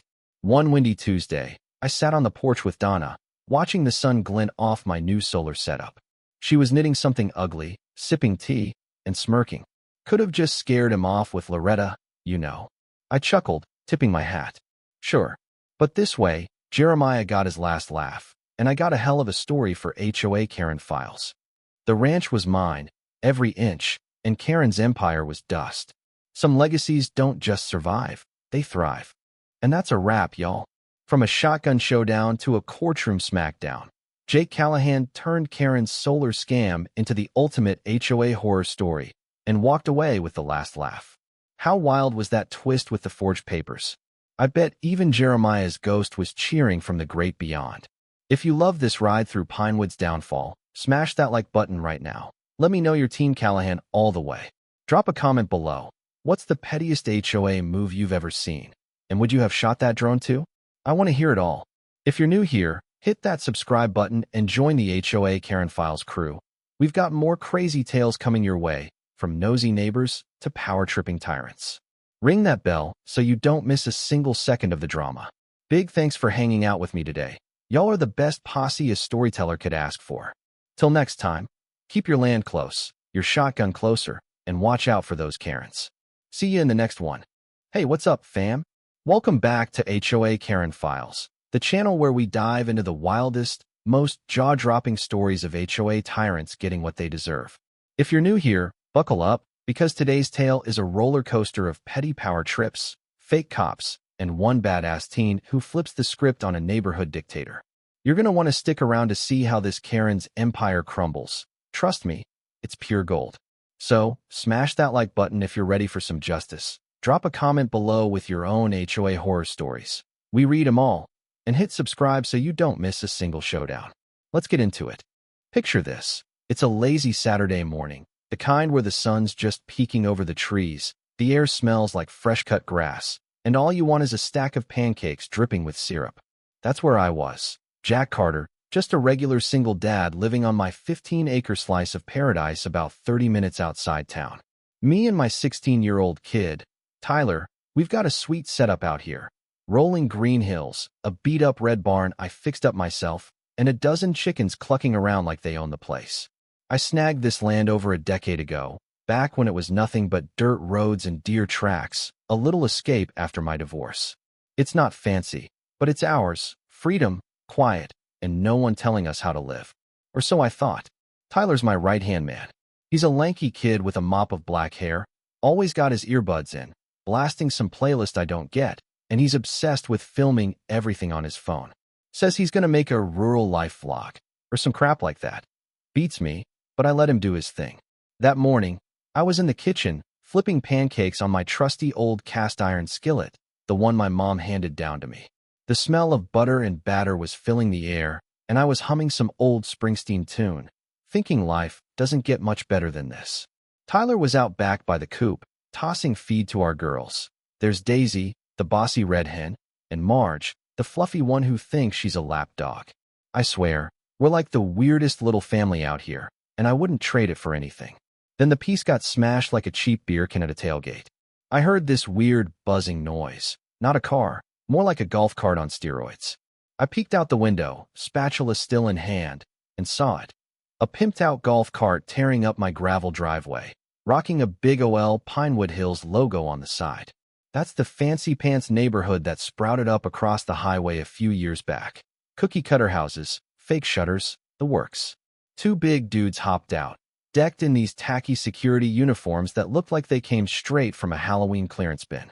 The first guy was bald as a cue ball, with a gut that screamed, "Weekend barbecue champ." And the second was a twitchy little weasel, bouncing around like he'd chugged a six-pack of Monster. They were beelining for Tyler, who was just standing there by the fence, a bucket of chicken feed in one hand, looking more confused than scared. "Hey," I yelled, dropping my coffee mug right on the floor. The thing shattered into a million pieces, but I didn't give a damn. I bolted out the door, barefoot and pissed, my heart jackhammering in my chest. By the time I hit the porch, Baldy had grabbed Tyler's arm, yanking him toward the cart like he was some punk shoplifter. "This kid's trespassing," Baldy barked, his voice all gravel and attitude. "Pinewood Hills property. We're hauling him in for breaking HOA rules. Let him go now," I roared, storming across the yard so fast I nearly tripped over a rock. My blood was boiling. Nobody messes with my kid, especially not on my own turf. "This is my land, you clowns. What the hell do you think you're doing?" Twitchy stepped up, waving a walkie-talkie like it made him legit. "Sir, we're authorized by the HOA to remove unauthorized persons." He wouldn't give us his name, tried to bolt. "He doesn't have to tell you squat," I snapped, shoving myself between them and Tyler. "He's 16, he's my son, and you're on private property. That's kidnapping. You morons, back off before I make you regret it." Tyler, cool as a cucumber, piped up from behind me. "I told him I live here, Dad." They didn't care. "Oh, and I got it all on video." He tapped his pocket where his phone was still rolling, and I swear I could have high-fived him right there. "That's my boy, always one step ahead." Baldy didn't budge. "Pinewood Hills has jurisdiction here. New boundary lines. Your land's under our watch now. Take it up with the board if you've got a problem." He gave Tyler another tug, and that's when I lost it. I grabbed the guy's meaty arm, digging my fingers in hard enough to make him wince. Touch my kid again, and you'll be eating that cart, badge and all, I growled, staring him down. That's when the queen bee herself rolled in. A shiny white Lexus purred to a stop at the edge of my property, and out stepped Linda, Pinewood Hills resident dictator. She was all dolled up in a white tennis skirt and a blazer, blonde hair teased to perfection, heels clicking on the gravel like she was strutting into a country club. "What's the holdup here?" she demanded, hands on her hips like she owned the damn planet. "Jack, your son was caught loitering in a restricted zone. He's banned from all Pinewood Hills common areas, and you're looking at a $300 fine for letting him run wild." I stared at her, still gripping Baldy's arm, my jaw practically on the ground. "Linda, this is my freaking backyard. My chickens are 10 feet away. Look, Daisy's pecking at your goon's shadow. You and your rent-a-cops are trespassing. You assaulted my kid, and now you're talking fines? Are you high?" She flicked her wrist, flashing a stack of gold bracelets. "The HOA voted to extend our oversight to adjacent properties. This is our turf now. Deal with it. You'll get the paperwork in the mail." Then she shoved a crumpled notice into my hand, printed in some goofy font that looked like it came off a kid's lemonade stand sign, and turned back to her car. "Take care of the brat," she tossed over her shoulder to her goons before sliding into the driver's seat. Baldy finally let go of Tyler, glaring at me like I'd ruined his day, and the two of them climbed back into their clown car, peeling out and kicking up a cloud of dust. I turned to Tyler, checking him over. "You good, bud?" "Yeah, Dad," he said, brushing dirt off his jeans. "They tried to snag my phone, but I held on to it. Video's still good." I grinned, ruffling his hair. "That's my little Spielberg." The notice in my hand was a joke, some half-assed violation warning, saying I had 10 days to pay up or face further action. I crumpled it into a ball, chucked it into the trash can by the porch, and grabbed my phone. "Time to call in the big guns." "Mike," I said when he picked up, "you're not going to believe this crap. Linda's fake HOA cops just tried to drag Tyler off our land. Said it's their territory now." Mike, my best bud since high school and the town's police chief, let out a growl that could scare a bear. "They did what? On your property? With fake badges? Send me that video, Jack. I'm shutting this circus down." He paused, then added, "Tell Tyler to keep that phone safe. It's our ace in the hole." I hung up, watching Tyler toss feed to the chickens like nothing happened. But I knew Linda wasn't done. She'd just lit the fuse, and this powder keg was about to blow sky high. So, after Linda's goon squad peeled out in their golf cart, leaving me and Tyler standing in a cloud of dust, I figured I'd better get the lowdown on this chick before she came back swinging. I mean, who the hell does she think she is, storming onto my property like she's the sheriff of suburbia? I grabbed a fresh coffee, because the last one was a casualty of war, and sat Tyler down on the porch. "All right, bud," I said, "spill it. What do you know about this Linda lady?" Tyler smirked, pulling out his phone to show me the video he'd caught. "She's the queen of Pinewood Hills, Dad. Runs the HOA like it's her personal kingdom. Kids at school call her the lawn Nazi. She's nuts." He scrolled through some clips he'd saved. Apparently, he'd been low-key documenting her antics for weeks. "Smart kid. Here's the deal. Linda rolled into Pinewood Hills about 4 years ago, right when the neighborhood popped up like a Lego set on steroids. It's one of those places where every house looks the same. Beige siding, fake brick, and those little decorative shutters that don't even open. Before that, it was just woods and a couple of old farms, including mine. I never signed up for their HOA crap. My deed's older than their cul-de-sacs, and I like it that way. But Linda? She's got other plans. She's in her late 40s, maybe early 50s. Hard to tell with all the Botox and spray tan. She drives a white Lexus with a vanity plate that says Ladybug, wears tennis skirts like she's auditioning for a country club calendar, and carries a clipboard everywhere like it's her scepter. The first time I met her was 2 years back, when she showed up at my door with a glossy "Welcome to Pinewood Hills" packet. She smiled that fake, toothy grin and said my barn was an eyesore, my chickens were a noise violation, and my gravel driveway needed paving to fit the community vibe. I laughed in her face, told her I wasn't part of her little dictatorship and she could shove her rules where the sun don't shine. She didn't take it well. Her smile dropped like a rock, and she stormed off, muttering something about standards. That's when the petty war started. It was small stuff at first, notes in my mailbox about my unapproved mailbox color, It's just black, for God's sake. Anonymous calls to the county about my unpermitted livestock. Even a pile of trash dumped near my fence that I know came from her side. Classic Karen moves, right? I brushed it off. Live and let live, that's my motto. But after that golf cart stunt with Tyler, I realized this wasn't just petty anymore. This was personal. The next morning, I was still fuming, replaying the whole thing in my head while I cleaned up the broken mug mess. Tyler was out feeding the chickens again. Kid's tougher than he looks. When I heard tires crunching gravel, I figured it was Mike, my buddy the police chief, rolling in to check out the video. Nope. It was Linda, back for round 2, and this time she brought a circus. She pulled up in her Lexus, but she wasn't alone. Behind her was a pickup truck hauling a folding table, a stack of lawn chairs, and a couple of Pinewood Hills minions, middle-aged dudes in polo shirts, looking like they'd rather be anywhere else. They started unloading like they were setting up for a garage sale, right there on my front lawn. Linda marched up to my porch, clipboard in one hand, a freaking gavel in the other. Yeah, a real courtroom gavel, like she'd raided a judge's garage sale. She was followed by a woman with a perm and a guy with a comb-over, both clutching stacks of papers and sweating through their khakis. Jack Carter, Linda announced, loud enough for the chickens to hear. This is your official Pinewood Hills HOA disciplinary hearing. Your son's reckless behavior yesterday violated community standards, and we're here to decide your fate. I leaned against the porch railing, sipping my coffee, trying not to laugh. Disciplinary hearing? On my own damn property. Linda, you've lost your marbles. This isn't your turf.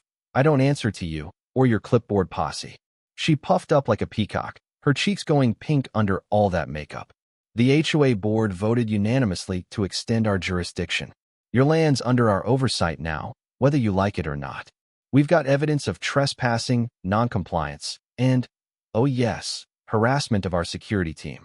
She nodded to Combe-Over, who held up a blurry photo of Tyler by the fence, like it was some smoking gun.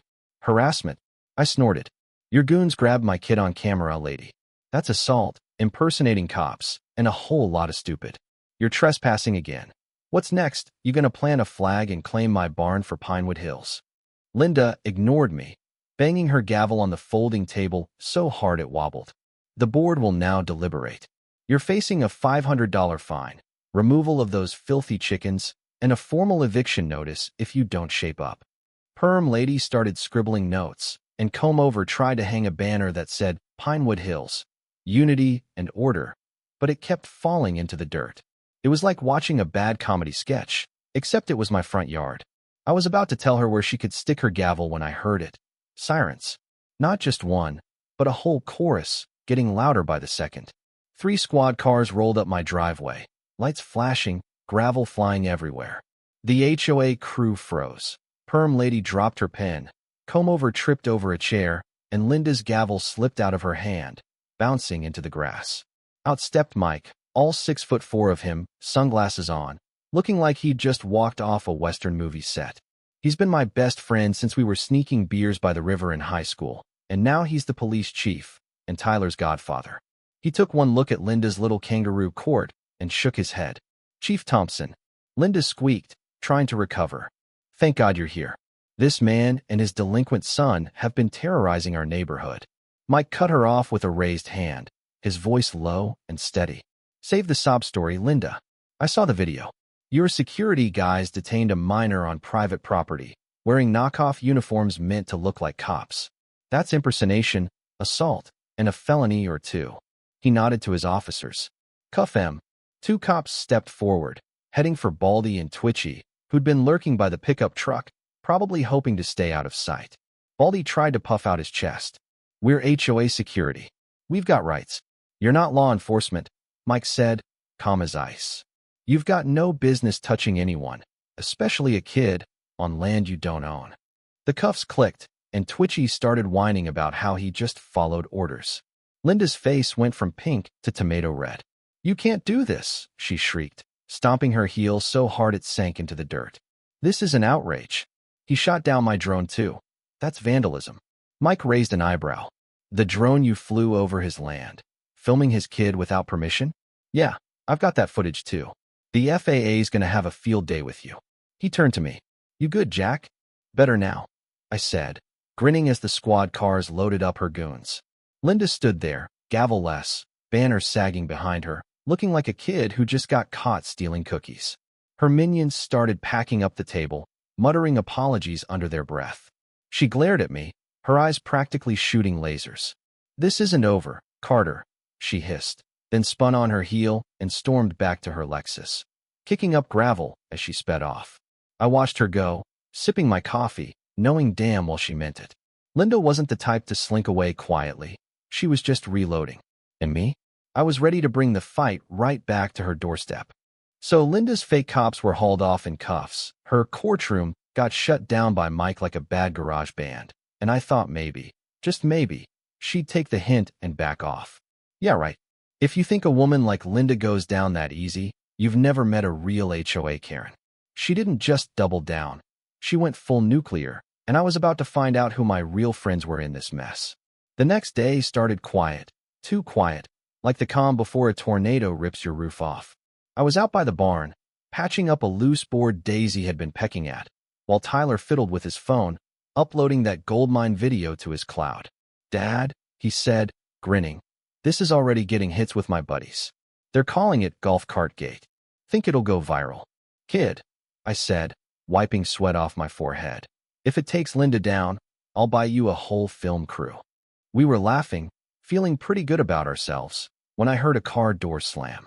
I peeked around the barn and saw Mrs. Rosie, our 70-year-old neighbor from down the road, hobbling up the driveway with a plate of cookies and a look that could melt steel. Rosie's a legend around here. She's got silver hair tied up in a bun, a closet full of cat sweaters, and a mouth that doesn't quit. She's been on this land longer than me, raising cats and growing tomatoes, and she's never had time for Pinewood Hills nonsense. "Jack Carter," she called, waving a cookie like a battle flag. "You and that boy of yours stirred up a hornet's nest, and I'm here for it." She plopped down on the porch steps, handing me the plate. "Oatmeal raisin, my favorite." "Linda's been on the warpath since yesterday," she said, her eyes twinkling.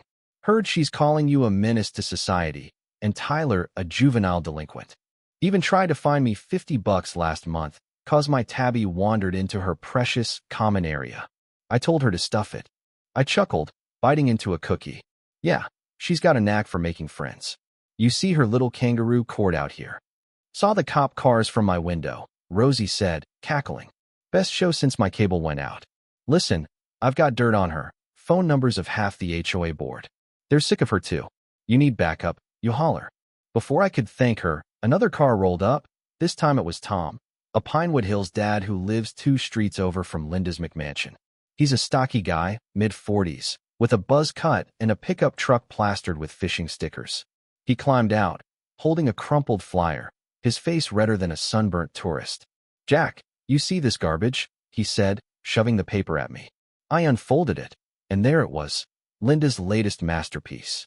"Beware, dangerous residents threaten our community," it screamed in big, bold letters.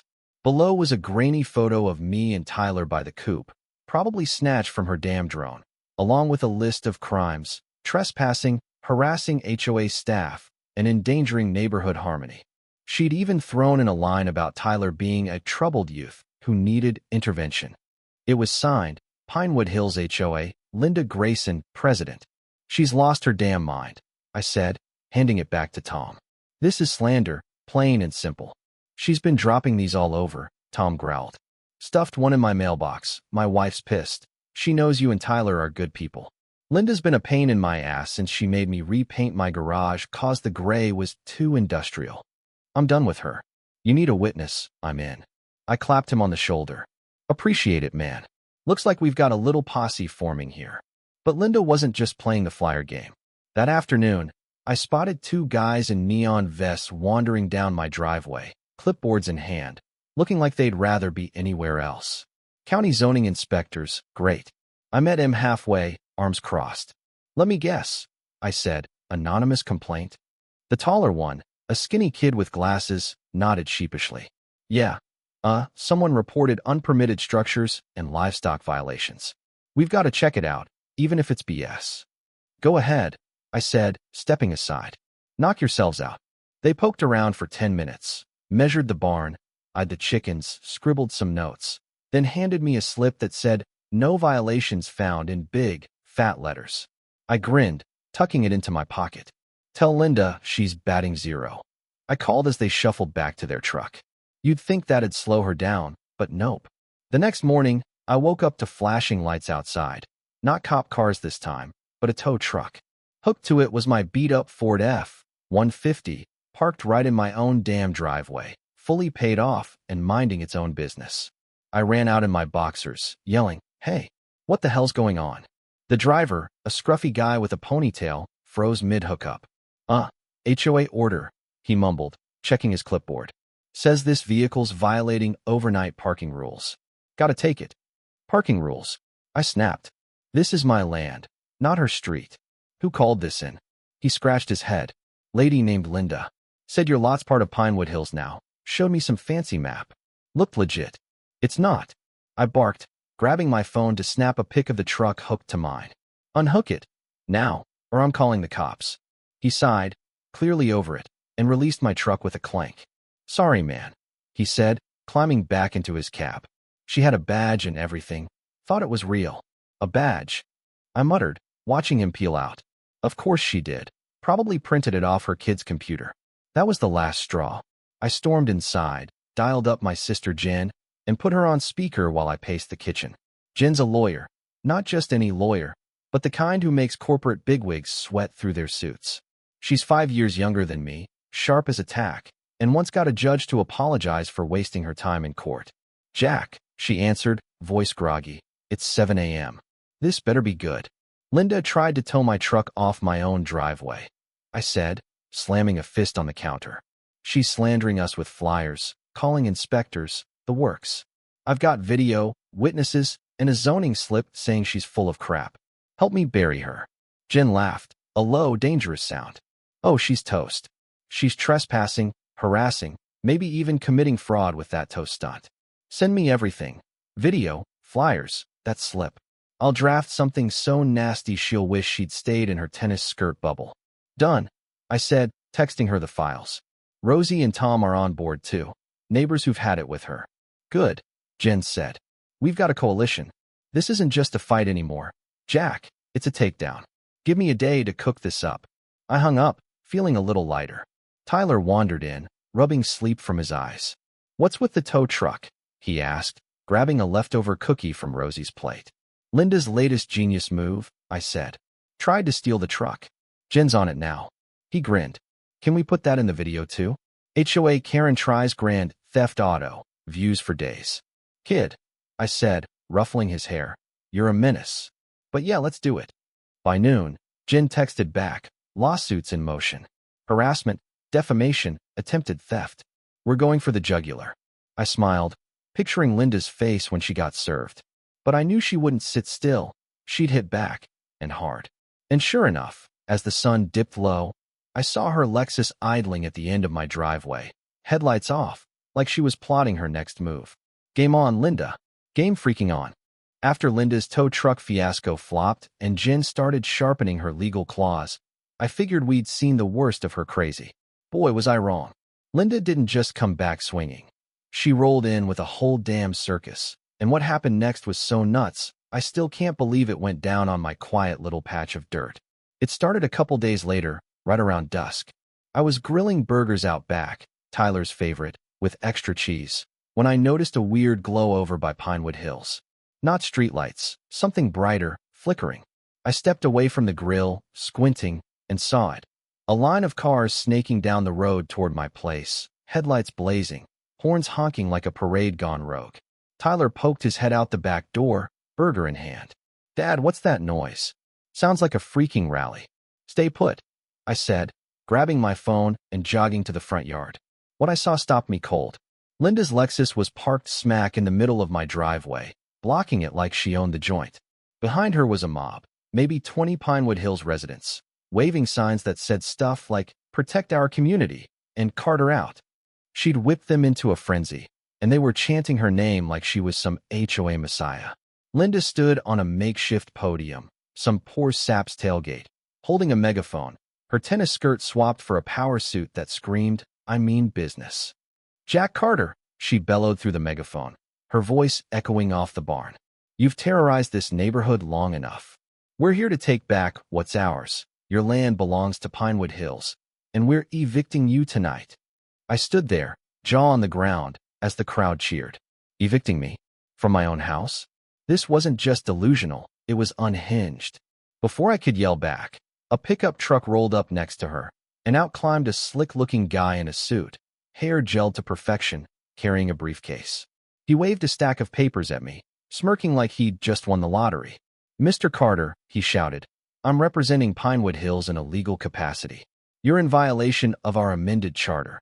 Your property's been reclassified as HOA territory. You owe $10,000 in fines, and we've filed a lien. Vacate by midnight, or we'll seize it. The crowd roared, and Linda beamed like she'd just checkmated me. I snapped a pic with my phone, evidence for Jen, and yelled back, You're full of crap. This is my land, bought and paid for. You can't just redraw lines and steal it. Slick Suit laughed. The board voted, unanimous decision. Majority rules, pal. Pack your bags. Then, as if that wasn't wild enough, Linda raised her megaphone again. And to enforce our claim, meet our new security measure. That's when the sky lit up. A massive drone, bigger than anything I'd seen, lifted off from behind her truck, buzzing like a swarm of angry bees. It was decked out with flashing lights, a speaker blaring, Leave now, Carter, on repeat, and to swear to God. A little Pinewood Hills flag flapping underneath. The thing swooped over my yard, hovering above the coop, scaring the chickens into a feathered panic. Daisy squawked and bolted under the porch, while Marge flapped like she was auditioning for takeoff. Are you kidding me? I muttered, ducking as the drone buzzed low. Tyler ran out, phone in hand, filming the whole thing. Dad, this is insane. She's got a freaking war drone. Stay back, I shouted, but he was already zooming in, grinning like a kid on Christmas. The crowd cheered louder, and Linda strutted like she'd just launched a missile. I was about to grab a broom and swat the damn thing down when it happened. Twist number 1. A loud crack split the air, and the drone wobbled like a drunk bird. Sparks flew, and it spiraled down, crashing into my front yard with a thud that shook the ground. The speaker fizzled out mid-sentence, Leave now, car, and the crowd went dead silent. Linda's jaw dropped, and Slick Suit fumbled his papers. I spun around to see Tyler lowering a slingshot, a smug grin on his face. Borrowed it from my room, he said, pocketing a rock. Bullseye. You little legend. I laughed, clapping him on the back. The mob started muttering, some backing away, but Linda wasn't done. She screamed into her megaphone. That's destruction of property. Call the cops, arrest him. Twist number 2. The cops were already there. Mike's squad car rolled up behind the crowd, lights flashing, siren giving a quick whoop-whoop to shut everyone up. He stepped out, sunglasses still on even in the fading light, and strolled over like he owned the night. Evening, folks, he said, tipping his hat. Got a call about a disturbance. What's this about a drone? Linda pointed at Tyler, practically foaming at the mouth. He shot it down. That's vandalism. Arrest him, chief. Mike picked up a piece of the wreckage, holding it up. This thing's got a camera and a mic, flying over private land without consent. That's illegal surveillance, Linda. FAA's already on your case from the last one. You want to add more charges. He tossed the chunk back into the dirt and nodded to his officers. Secure the scene. This rally's over. The crowd scattered. Some bolted to their cars. Others just stood there, stunned. Slick Suit tried to argue, waving his papers. We've got a legal claim. Save it, Mike cut him off. I've seen the video from yesterday. Your security assaulted a minor, and now you're trespassing with this stunt. You're lucky I'm not cuffing you too. He turned to me. Jack, you pressing charges? Damn right, I said. Jen's got a lawsuit cooking already. That's when twist number 3 hit. A beat-up sedan screeched to a stop next to Mike's car, and out jumped Jen, my sister, the legal pit bull, still in her courtroom heels, briefcase swinging. She marched straight for Linda, who was now pale as a ghost. Linda Grayson, Jen barked, slapping a stack of papers into her hand. You've just been served. Harassment, defamation, attempted extortion, and, oh yeah, unlawful surveillance. That drone's the cherry on top. See you in court. Linda stammered, clutching the papers. This is outrageous. The board approved. Your board's a joke, Jen snapped. You've got no jurisdiction here. Jack's deed predates your HOA by a decade. Try forging a lien on that. Genius. She turned to Slick Suit. And you, hotshot, better hope your law license is real. 'Cause I'm checking it tomorrow. The crowd was gone now, just a few stragglers watching from their cars. Linda's podium guy peeled out, leaving her standing there, megaphone dangling, drone smoking in my yard. She glared at me, eyes wild. This isn't over, Carter. I've got one more card to play. Yeah. I shot back, crossing my arms. Better make it good, 'cause you're running out of toys. She stormed to her Lexus, slamming the door so hard I thought the window'd crack, and sped off into the night. Mike clapped me on the shoulder. She's desperate now, Jack. Watch your back. Jen grinned, cracking her knuckles. Desperate's good. Means she'll slip up bigger next time. We've got her dead to rights. Tyler held up his phone. Got the crash on video, Dad. This is going viral for sure. I laughed, pulling him into a side hug. Kid, you're the real MVP here. But as the dust settled, I couldn't shake the feeling Linda's last card was going to be a doozy. She was down, but not out, and I had a hunch the finale was going to be one hell of a fireworks show. Linda's drone crash and Jen's lawsuit drop had her on the ropes, but I knew she wasn't the type to slink away quietly. She'd promised one last card, and I had a gut feeling it'd be her wildest swing yet. Turns out, I underestimated just how unhinged this HOA queen could get, and how epic her downfall would be. It went down a week later, on a crisp Friday evening. I was out back with Tyler, tossing a football around, trying to shake off the chaos of the past few days. The chickens were clucking happily again. Daisy had even forgiven us for the drone scare, and I was starting to think maybe Linda had finally tapped out. Then I heard it, a low rumble, like a semi-truck rolling through. I dropped the ball and peeked around the house, and my jaw hit the dirt. Parked across my driveway was a flatbed tow truck. Not the little one from before, but a beast big enough to haul a tractor. Hooked to it was my barn. The whole damn thing, red paint and all, creaking as chains rattled around it. Linda stood beside it, arms crossed, smirking like she'd just won the Super Bowl. Behind her was a new goon, a burly guy in a hard hat, barking orders into a walkie-talkie, and Slick Suit, her lawyer, waving more papers. A small crowd from Pinewood Hills had gathered, phones out, filming the madness. Jack Carter, Linda shouted, her voice dripping with triumph. Your illegal structure's being removed tonight. The HOA boards declared it a safety hazard, and we're seizing it under eminent domain. Say goodbye to your little shack. I blinked, trying to process what I was seeing. You're stealing my barn? I yelled, storming toward her. That's been here longer than your neighborhood. You've lost your damn mind. Slick Suit stepped up, smug as ever. The amended charter gives us authority to remove non-compliant structures. We've got a court order, signed and sealed. You're done, Carter. He handed me a document, and sure enough, it looked official. Stamps, signatures, the works. My stomach dropped. Had she actually pulled this off? Tyler ran up beside me, phone filming. Dad, this is nuts. Can she do this? Hell no. I muttered, but I wasn't sure. I texted Jen the pic of the court order with a quick SOS. Linda laughed, waving at the tow driver. Haul it away, boys. Let's clean up this eyesore. The truck's engine roared, and the barn groaned as it started to lift off its foundation. The crowd gasped, some cheered, others looked horrified. I was about to charge the driver when headlights cut through the dusk. Mike's squad car screeched in, followed by Jen's sedan, and, holy crap, a news van with Channel 7 plastered on the side. Reporters spilled out, cameras rolling, as Mike and Jen marched toward us like a two-person wrecking crew.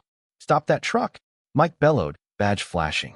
The driver froze, killing the engine, and the barn thudded back down, safe for now. Linda spun around, her smirk vanishing. Chief Thompson, this is a legal seizure. Bullshit. Jen cut in, snatching the court order from my hand. She scanned it, then laughed, a cold, savage sound. This is a forgery, Linda. The judge's signature's fake. I called her clerk this morning. You're toast. She turned to the news crew. You getting this? Pinewood Hills, HOA president caught red-handed faking documents and stealing property. The crowd erupted. Some booed Linda, others cheered Jen. A reporter shoved a mic in Linda's face. Ma'am, care to comment on these allegations? Linda stammered. This is a misunderstanding, but Mike wasn't having it. He nodded to his officers. Cuff her. Forgery, theft, trespassing. Pick your poison. As the cuffs clicked, Linda shrieked. You can't arrest me. I'm the president. Slick Suit bolted to his car, peeling out so fast he left skid marks. The tow driver threw up his hands. She paid me cash. I didn't know it was fake.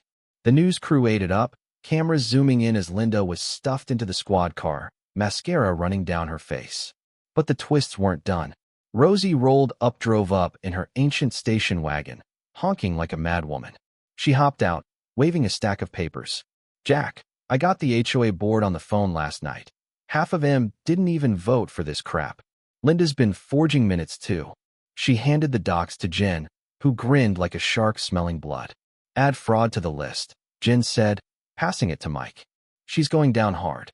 The crowd, now mostly ex-HOA folks, started clapping, some even chanting Carter. Carter. Tyler caught it all on video, whispering, This is gonna break the internet, Dad. I pulled him into a hug, laughing. You're damn right, kid. Linda's Lexus got towed. Ironic, huh? And the news ran the story that night. HOA tyrant busted in barn heist scandal. Jen's lawsuit hit the next day, nailing Linda and the HOA for every dime they had. Within a week, the board dissolved. Folks resigned in droves, sick of the drama. Pinewood Hills went quiet. No more golf carts or drones buzzing around. I couldn't resist a victory lap. I called up my buddy Dave, a woodworker, and had him carve a 12-foot eagle, wings spread, talons out, right on the edge of my land, facing Linda's old turf. We bolted a plaque to it. Freedom, 1. HOA, 0. Tyler threw a little unveiling party. Rosie brought cookies, Tom hauled a keg, and half the neighborhood showed up, snapping pics with the eagle like it was a local landmark. Linda's house went up for sale a month later, sat empty, till some out-of-towners bought it cheap, laughing about the crazy lady who used to live here. Life's back to normal now, grilling burgers, feeding chickens, tossing the football with Tyler. But every time I see that eagle, I grin. Linda didn't just lose, she imploded, and we got front row seats. Best part? Tyler's video hit 1 million views, titled, Team Takes Down HOA Karen, Barn Heist Edition. Guess who's the real legend around here now? And that's a wrap, fam. Linda's reign of terror is officially 6 feet under, and me and Tyler are living proof you don't mess with a dad and his kid on their own turf. What did you think of this wild ride? Drop a comment below. Tell me your favorite part or your own HOA nightmares. I want to hear them all. Smash that like button if you're Team Carter, and if you haven't subscribed to HOA Karen Files yet, hit that red button now. More crazy stories are coming your way. Thanks for watching. You rock. See you in the next one. Fake HOA cops try to steal my farm. You won't believe who stopped them. Morning starts quiet out here.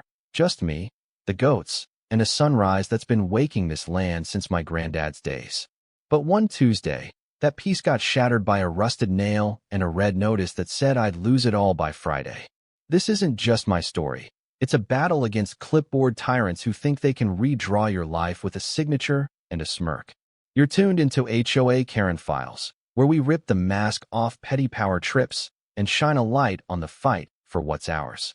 If you're here for justice served with a side of grit, smash that subscribe button and hit the bell, because this channel's about to take you deep into my war with Linda Grayson, an HOA queen who learned the hard way. You don't mess with a farmer who's got a sheriff in the family. Let's roll. It was one of those mornings where the world feels like it's holding its breath, the air crisp enough to bite, the coffee strong enough to wake the dead, and the goats already plotting their daily chaos. I just tossed a bucket of feed their way, their bleats bouncing off the barn my dad built with his own hands, when I saw it.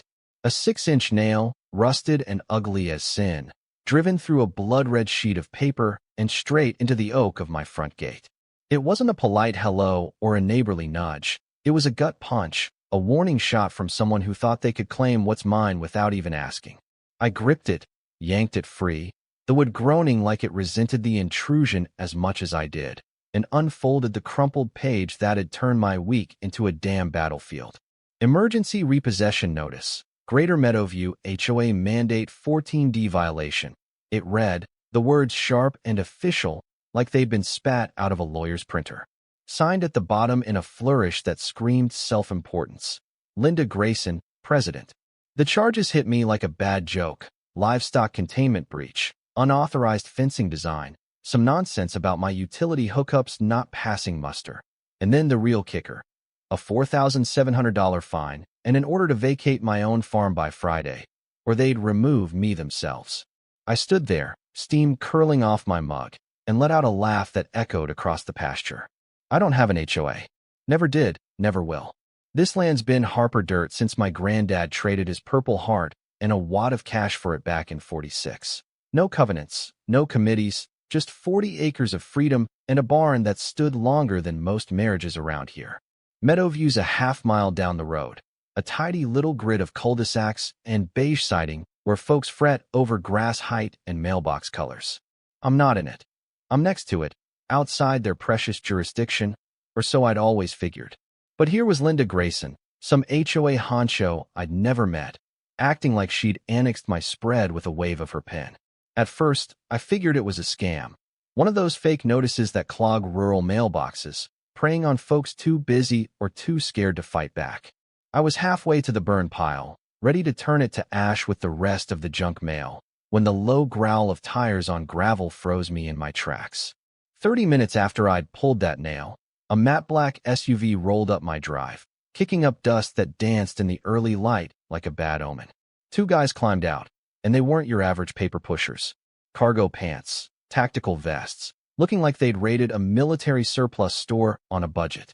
One clutched a clipboard like it was his lifeline to legitimacy. The other sported a buzz cut so tight it screamed, "I flunked the police academy." With a holstered pistol, he kept one hand hovering near, like he was itching to play cowboy. "Sir," clipboard guy barked, his voice all puffed up authority, "we're here to conduct a visual inspection for the Greater Meadowview HOA. I gave him a slow blink, the kind you save for when someone's just said something so dumb you need a second to process it. "You got a warrant?" I asked, keeping my tone flat as the plains. He smirked, launching into a spiel that sounded like it had been rehearsed in front of a mirror. Under municipal subcode emergency protocols, we're authorized to verify perimeters without resident consent. It was a mouthful of nothing, a word salad dressed up to sound legal, but I've been around long enough to know bullshit when I hear it. Translation: no warrant, just a pair of balls and a bad attitude. I stepped forward, planting myself square between them and the barn. My barn, built from reclaimed pine and my dad's sweat, not some HOA checklist item. "You're not setting foot near that with that attitude, or that vest," I said, nodding at Buzzcut's getup like it was a Halloween costume past its prime. Buzzcut shifted his weight, fingers twitching closer to his gun, not drawing, just flexing, the kind of move that's all threat and no spine. I locked eyes with him, steady as the oak behind me, and let the silence do the talking. "Unless you're real law with a judge's signature, you're trespassing," I said, voice low but hard. "And I don't take kindly to uninvited guests on my land." Clipboard guy's grin stretched thin, like a rubber band about to snap. "We'll note your resistance," he said, pulling out his phone and tapping at it like he was filing a report to God. "This'll escalate." I crossed my arms, coffee mug still warm against my chest. "Oh, I hope so," I shot back. "I live for paperwork." They turned to leave, tails tucked but heads high, like they'd won some moral victory. But as they climbed back into their ride, I caught it. A laminated HOA badge taped crooked inside their windshield, edges curling like a dollar store sticker. It was so pathetic it was almost funny. Almost. I whipped out my phone, snapped shots of the whole scene, plate number, gear, that sad little badge, and fired it off to the Meadowview community board online. Caption: "New HOA cosplay crew spotted. Guess Blackwater's running lawn care now." I hit post and watched the comments roll in faster than a summer storm. "Same goons banged on my barn last week, claiming grain bin violations," one neighbor wrote. "This ain't compliance, it's a stick-up," another added. Old Man Jenkins, for houses down, dropped the mic. "Told y'all Linda's HOA is a damn cult. Been saying it for years." I was still chuckling, scrolling through the outrage, when my phone buzzed in my hand. No caller ID, just a number I didn't recognize. I answered, and there she was, Linda Grayson, voice sharp as a tack and smug as a cat with a fresh-killed canary. "Mr. Harper," she said, skipping the hello like we were old pals, "just confirming you received our formal notice." I leaned against the gate, the nail still in my pocket digging into my thigh. You mean the one you illegally nailed to my gate? I asked, letting the sarcasm drip. Nailed's a harsh word, she purred, smooth as silk and twice as slippery. Secured for visibility, and it's not illegal under our new emergency expansion guidelines. Which guidelines? I pressed, not giving her an inch. The ones we voted on last quarter, she said, like it was obvious. Funny, I don't recall getting an invite to that meeting. It was for Meadowview residents, she replied, her tone turning icy. I'm not in Meadowview. A pause, then the bombshell. You are now. Click. That's when it hit me. This wasn't a scam, not some fly-by-night grift I could ignore. This was a siege, a calculated move by a woman who thought she could redraw the map of my life with a clipboard and a smirk. I stood there, coffee gone cold, staring at the gate where that nail had been, and felt the weight of it settle in my gut. Linda Grayson didn't just want my money. She wanted my land, my home, my roots. And she'd sent her little toy soldiers to make it happen. Let's take a step back here, because this isn't just about me and a couple of wannabe tough guys in vests. This is about something bigger, something that's been festering in America's underbelly for decades. Homeowners associations, HOAs, started as a post-war pipe dream, a way to keep the suburbs shiny and uniform after folks like my granddad came home from the fight. You've got your Levittowns, your planned communities, green lawns, white picket fences, no junk cars in the driveway. Fair enough, right? But somewhere along the line, they morphed into something else, private governments with no ballot box, no checks, no balances. By 2025, over 74 million Americans live under HOA rule. That's more folks than the population of California and Texas combined, shelling out dues for protection that can turn into a protection racket real quick. Most HOAs are benign. They nag you about your shutters or your trash cans, and you grumble but comply. But the bad ones? They're legal mafias, armed with bylaws and backed by state laws that let them fine you, slap liens on your house, even foreclose if you don't play ball. I've seen it coast to coast. A guy in Texas fined $200 a day for a shed he built to store his kid's wheelchair. A widow in Florida losing her home over $300 in unpaid dues she couldn't scrape together after her husband died. These aren't outliers. They're the system when it goes off the rails. And Linda Grayson? She wasn't just off the rails. She'd hijacked the train and aimed it straight at my farm. What gets me is the gall of it, the sheer, unmitigated nerve. Property rights are supposed to be sacred in this country. The Fourth Amendment says no one's barging onto your land without cause and a warrant. It's why my granddad fought, why my dad built that barn, why I've poured my sweat into this dirt. But Linda's crew? They're betting on fear, not law. They roll up with no badge, no judge's signature, just a clipboard and a vest, figuring I'd fold because most folks do. Most folks don't have a brother who's sheriff, though.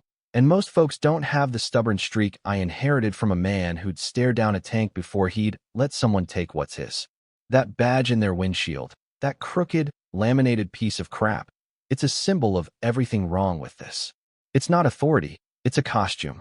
These weren't cops, weren't even close. They were rent-a-thugs with a script, playing a part Linda wrote to scare me out of my own home. And that phone call? You are now. 3 words that told me this wasn't about fines or fences. This was about power, about her deciding my farm was hers to claim, like some colonial governor planting a flag on uncharted soil. She didn't know me yet, didn't know the Harpers don't bend, we break things first. I've been around long enough to know how this game works. Rural America's full of stories like this, folks who've held land for generations getting squeezed by newcomers with money and rules. Out here, land isn't just property, it's identity, it's history, it's the calluses on your hands and the stories you tell your kids. My farm's not much to look at, a weathered barn, a rickety porch, goats that'd sooner headbutt you than listen, but it's mine. My granddad cleared it with a mule and a prayer. My dad built it with lumber he hauled himself. I've spent 20 years keeping it alive, fixing fences in the rain, pulling calves at midnight, fighting off drought and debt. It's not a showpiece, it's a lifeline. Linda Grayson didn't see that. To her, it was a plot on a map, a dollar sign, a stepping stone to whatever empire she's dreaming up behind her HOA throne. That notice wasn't a mistake. It was a move, the opening salvo in a war she thought I'd lose before I even knew I was fighting. Those guys in the SUV? They weren't there to inspect. They were there to intimidate, to make me feel small on my own dirt. But I've faced down worse than a couple of posers with a phone and a gun they wouldn't dare draw. I grew up wrestling hogs and staring down bankers who'd repossess your soul if you let him. This was just another bully with a better outfit. Posting those pics online wasn't just a flex, it was a flare. Meadowview's a small world. Word travels fast. I knew I wasn't the only one she'd hit. Jenkins' cult line wasn't hyperbole, it was experience. I'd heard whispers at the feed store, folks getting fines for sheds they'd had for decades, threats over wells that had been county approved since Nixon. Linda's HOA wasn't protecting a neighborhood, it was hunting for prey. My post lit up the board because it gave folks a voice, a chance to say, yeah, me too, without sticking their necks out alone. That's power she didn't count on, the kind that brews in barns and backyards, not boardrooms. Her call sealed it. You are now. That wasn't a slip. It was a threat, a promise she thought she could keep. She didn't just want my $4,700. She wanted my deed, my roots, my right to stand where I stood. I've seen power trips before, zoning boards trying to reclassify farmland for strip malls, city councils taxing folks out of their homes. But this was personal. Linda Grayson wasn't some faceless bureaucrat.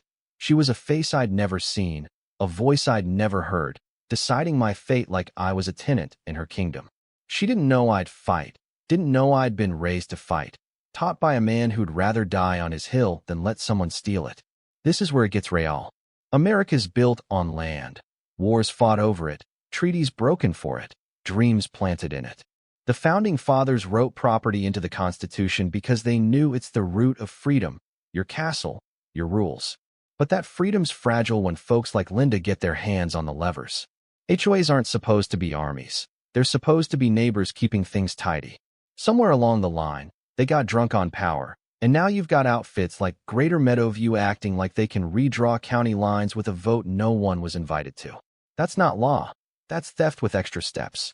I've dug into this, spent nights poring over statutes, talking to old-timers who've seen it play out. In most states, HOAs can enforce rules within their boundaries, but they've got no jurisdiction beyond them, unless they've got corrupt clerks or loopholes to exploit. Linda's emergency expansion guidelines. Sounds like a fairy tale she spun to justify a land grab. No judge, no sheriff, no public record, just her word and a couple of goons to back it up. That's not how it works, not legally, anyway. Fourth Amendment says my land's mine, till a court says otherwise, and even then, they'd need cause, not a clipboard and a grudge. But here's the rub, most folks don't fight. They see the fine, the threats, the vests, and they buckle, pay up or sign over, because lawyers cost more than compliance. I get it. Not everyone's got the time or the stomach for a brawl. Me? I've got both, plus a brother who wears a badge and a dad who taught me never to blink first. Linda's crew didn't scare me. They pissed me off. That nail wasn't just a notice. It was a middle finger to everything I've built, everything my family's bled for. She thought I'd roll over. Thought wrong. The echo of Linda Grayson's voice, "You are now," hung in my head like a bad song on repeat as I stood there, coffee cold in my hand, staring at the gate where that damn nail had been. It wasn't just a threat. It was a gauntlet, tossed down by a woman I'd never met, but who seemed to think she could rewrite my life with 3 words and a hang-up. I turned back to the house, the gravel crunching under my boots, and felt the weight of it settle deeper. This wasn't ending with a couple of posers in vests slinking off. Linda meant business, and I needed to figure out what kind, fast. That night, after the goats had settled and the last light bled out of the sky, I noticed something new.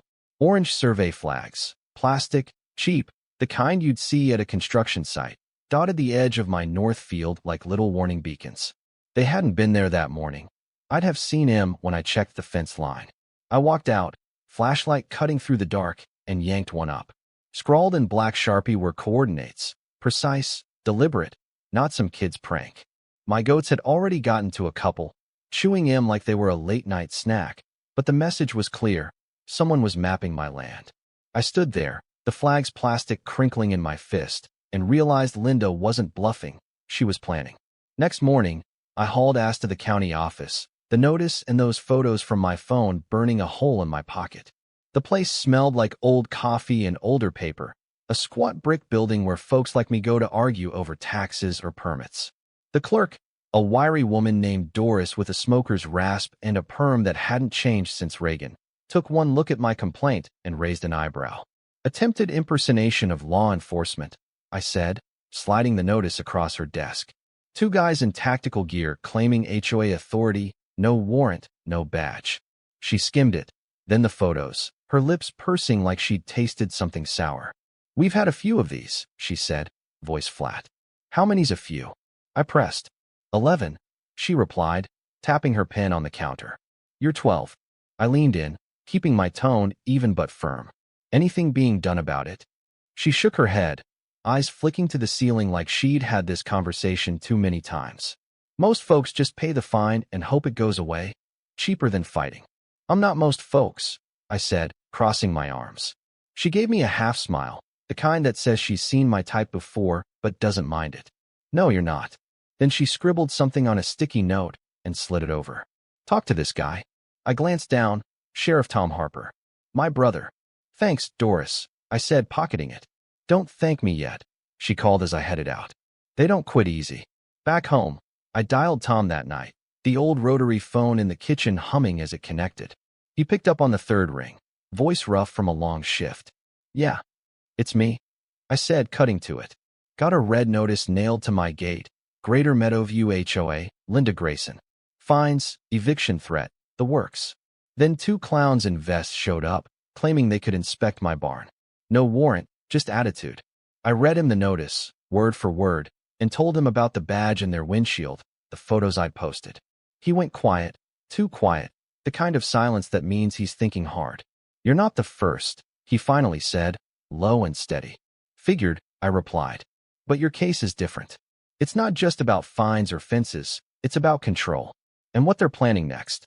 I leaned against the counter, the kitchen dark except for the glow of a single bulb. What's that mean, Tom? Can't talk over the phone, he said, voice dropping. Just hold the line, don't do anything stupid till I dig into this. Stupid's my middle name, I said, half joking. Then make it John for once, he shot back, and I could hear the smirk through the line. He hung up, and I stood there, the dial tone buzzing in my ear, knowing he'd just confirmed what my gut already told me. Linda wasn't some lone nut with a clipboard. This was bigger, coordinated, calculated, and my farm was square in the crosshairs. Here's where it gets real for me, and for anyone who's ever called a patch of dirt home. Land in America isn't just a thing you own, it's who you are. Out here, it's the stories you tell over beers at the VFW, how your grandpa cleared it with a mule, how your dad built the barn after a 12-hour shift at the mill. It's the calluses on your hands, the mud on your boots, the nights you've spent fixing a fence in the rain because it's yours to fix. My farm's no postcard, the porch sags, the barn's got more patches than paint, but it's mine. Linda Grayson didn't see that. To her, it was a number on a ledger, a plot to flip, a stepping stone to whatever empire she's dreaming up behind her HOA throne. I've seen this play before, not here, but close enough. 10 years back, a buddy of mine, Ray, lost half his acreage to a rezoning scam up near Springfield. City slickers in suits rolled in, claiming eminent domain for a strip mall that never got built. Turned out the county clerk was in on it, took a bribe to fudge the paperwork, and by the time Ray lawyered up, his land was gone, sold to a developer who flipped it for condos. He fought, but he didn't have the cash or the connections to win. Me? I've got Tom, and a stubborn streak wider than the Mississippi. Linda's move felt like that, a power grab dressed up as rules, banking on folks like me folding under the weight of fines and threats. Those survey flags stuck with me. I went out the next day, pulled up every damn one I could find. 8 in all, scattered along the north field like breadcrumbs. I tossed them in a pile by the barn, their orange tips glaring up at me like a challenge. They weren't random. They lined up with the property line I'd walked 1,000 times, the one Dad marked with iron stakes back in '82. Someone had been out here, pacing my land, plotting it out while I slept. It wasn't just creepy. It was a violation, the kind that makes your blood boil, because it's so damn personal. I've had coyotes dig under my fences, bankers try to foreclose when the drought hit hard. But this was someone standing on my dirt, claiming it like I didn't exist. I called Tom again that night. Couldn't help it. Found survey flags on my north field. I said as soon as he picked up. Orange. Numbered. They're mapping me out. He swore under his breath. A sharp son of a bitch that told me he wasn't surprised. That's step 2, he said. Step 1's the notice. Step 2's the survey. They're building a case to take it. Take it how? I asked, gripping the phone tighter. Legal or not, they'll push till you break. Fines, liens, eviction if they can swing it. Linda's done this before. Before? Yeah, he said, voice heavy. Guy 2 towns over, Jim Kessler, same script. Notice, fines, fake enforcers. 2 weeks after they ran him off, his land was donated to the HOA for community use. Guess who owns it now? Linda, I said, not even needing to guess. Bingo. Private retreat, deed in her name. She's not just greedy, John, she's a damn predator. I paced the kitchen, the floorboards creaking under my boots, and felt that old fire kick up, the one Dad stoked when he taught me to stand my ground. What's her endgame? I asked. Control, Tom said. Your farm's just the start. She takes you down, the rest fold like cheap lawn chairs. But it's more than that. There's something bigger behind her, something I can't pin yet. Bigger how? Not over the phone, he said again, sharper this time. I'll dig, you watch your back. She's got eyes out there. Already do, I said, thinking of the flags, the vests, that badge. Good, he replied. And John, don't burn the place down till I get there. No promises, I said, and he chuckled before the line went dead. That's when it clicked. This wasn't just about me anymore. Linda Grayson wasn't some petty tyrant throwing her weight around for kicks. She had a system, notices, flags, fake muscle, and a track record that said she'd won before. Jim Kessler's story hit me hard because I knew him, not well, but enough to nod at the feed store, swap a word about cattle prices. He was a quiet guy, kept to himself, ran a small spread with a couple dozen head. Last I'd heard, he'd moved to his sister's place upstate, said he was done fighting. I didn't know the details till Tom laid it out, didn't know Linda had been the one to break him. Now she was coming for me, and I'd be damned if I'd end up like Jim. Let's talk straight. This is America, 2025, and land's still the beating heart of the deal. You grow up out here, you learn quick. Your property's your castle, your shield, your stake in the game. The Constitution backs that. Fourth Amendment says no one's crossing your line without cause, and a judge is not. But HOAs like Linda's? They're a loophole with legs, private outfits with public power, writing rules no one voted on, and enforcing them with whatever they can get away with. I've seen him in action, a neighbor fined for a shed he'd had since the 90s, another guy hassled over a well that had been legal for decades. They don't care about right or wrong, they care about winning. Linda's emergency expansion guidelines were a load of horse manure, no public meeting, no county record, just her say-so and a couple of goons to sell it. That's not law, that's a hustle. Tom's words, something bigger, stuck with me because he's not one to throw around theories without dirt under his nails. He's been sheriff 10 years, seen every scam from meth labs to mortgage fraud, and he doesn't spook easy.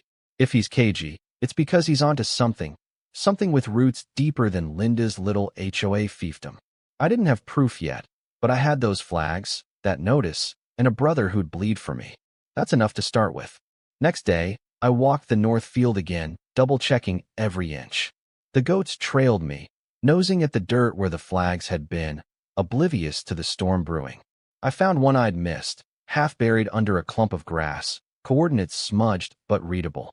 I pulled it up, added it to the pile, and stood there, hands on my hips, staring out at the land I'd killed to keep.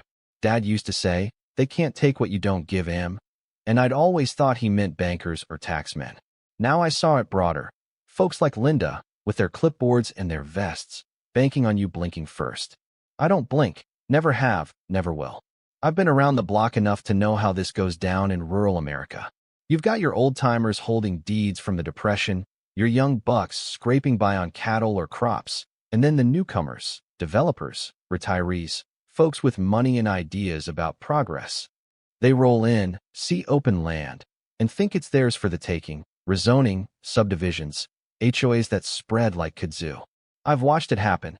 A dairy farm turned into a golf course up near Jefferson, a pasture swallowed by McMansions outside Springfield. It's not new. It's just faster now, slicker, with drones and lawyers instead of bulldozers and bribes. Linda's play was textbook. Scare me with the notice, mark my land with flags, send her toy soldiers to push me off. She figured I'd cave like Jim did, sign over the deed, or pay the fine to make it stop. Most folks would. Legal fees stack up quick, and who's got $10,000 lying around to fight a ghost?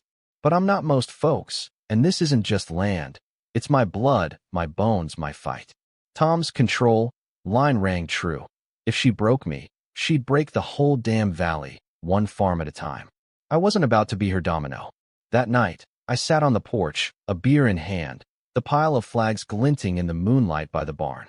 The air was still, the kind of quiet that presses in before a storm. I thought about Dad, how he'd sit right here, whittling a stick, telling me stories about the Depression, the war, the times he'd stared down men who thought they could take what he'd built. They'll try, he'd say, his knife scraping slow and steady. Always do. But they don't win unless you let him. Linda Grayson didn't know it yet, but she'd picked the wrong man to try. I cracked the beer, took a long pull, and made a promise to the dark. She'd have to drag me off this land in chains before I'd let her have it. This is where it gets personal for me, and for anyone who's ever felt the dirt under their feet and called it home. America's a nation of builders, fighters, folks who carved lives out of nothing and held them tight. Property's not just a line on a map. It's a promise to your kids, your folks, yourself. Linda's HOA wasn't protecting that promise. It was torching it, one fake rule at a time.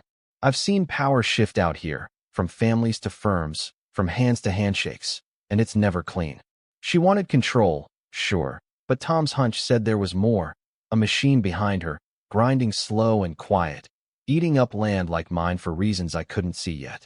I've dealt with my share of bullies, bankers who'd foreclose on a widow for missing a payment, developers who'd sweet-talk you out of your deed with a smile and a check. Linda was different. She didn't negotiate, didn't charm. She demanded, like she was owed my farm by divine right. That's what got under my skin. The entitlement, the idea that some stranger in a beige blazer could waltz in and erase 80 years of Harper history because she said so. I've fought drought, blight, coyotes. Hell, I fought the IRS and won. And I wasn't about to lose to a woman who thought a clipboard was a crown. Tom's warning, she's got eyes, kept me up that night. I checked the locks, the windows, the barn door, like I was expecting her goons to creep back under cover of dark. They didn't, but the feeling stuck, that itch you get when you're being watched, sized up, played. I've lived out here my whole life, know every creak of this house, every shadow on this land. If Linda had eyes, I'd find him, and I'd make damn sure they blinked first. She wanted a war. She'd get one, and I had a sheriff on speed dial to even the odds. The quiet didn't last. After those survey flags and Tom's warning about Linda Grayson's eyes, I started noticing things, little things, the kind you brush off till they pile up like storm clouds on the horizon. A wrench I'd left by the barn door was gone one morning, turned up 2 days later under the porch like it had grown legs. The south gate, the one I'd latched tight after the goats got out last spring, swung open in the breeze, no wind strong enough to explain it. Then the fence wire along the west pasture, taut as a guitar string when I'd fixed it last week, sagged loose. The post still firm, no sign of rust or critters. I chalked it up to farm life at first. Things move, goats are chaos, shit happens.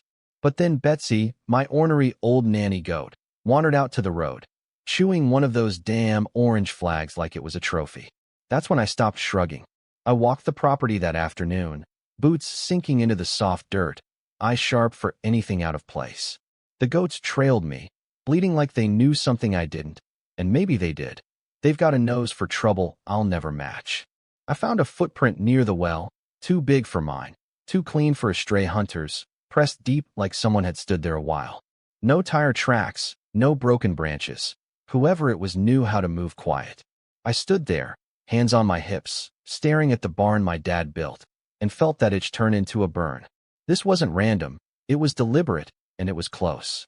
Then the power cut out, not once, but twice, both times in the dead of night. No storm, no wind, no outage on the county grid. I checked with the co-op, and they said my line was clean. First time, I figured it was a fluke, reset the breaker, went back to bed.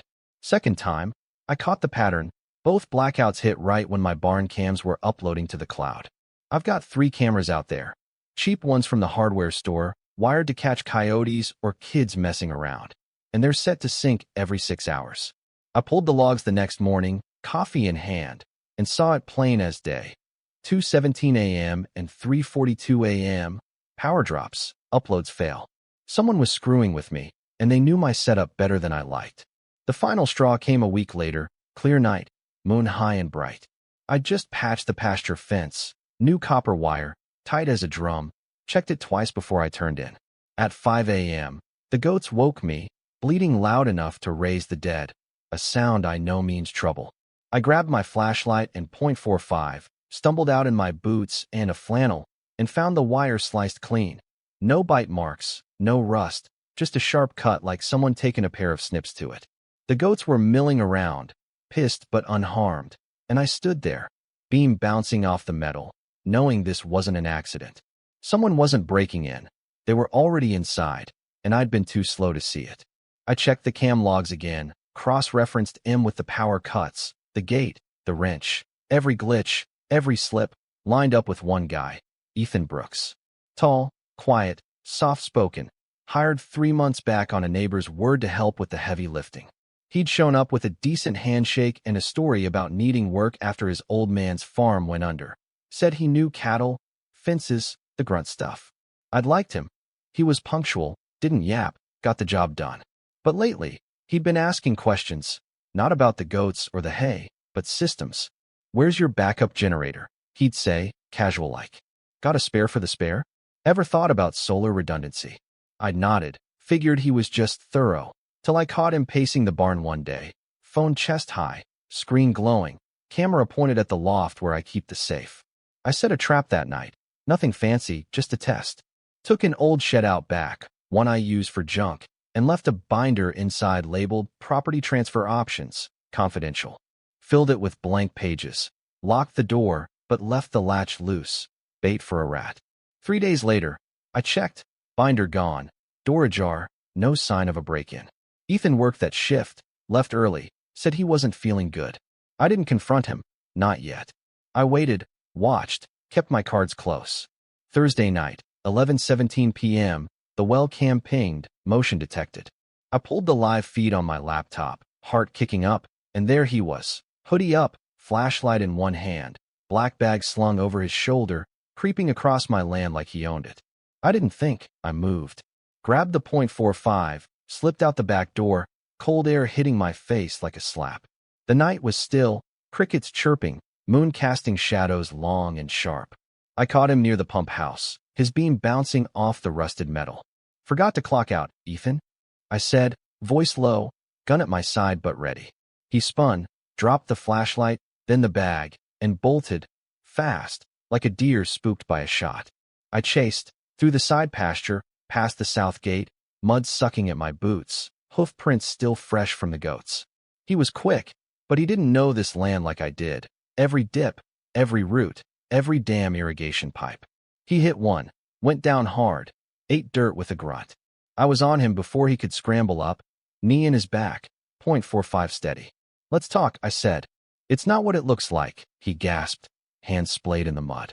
"Then you've got 10 seconds to make it smart," I said, pressing harder. He didn't beg.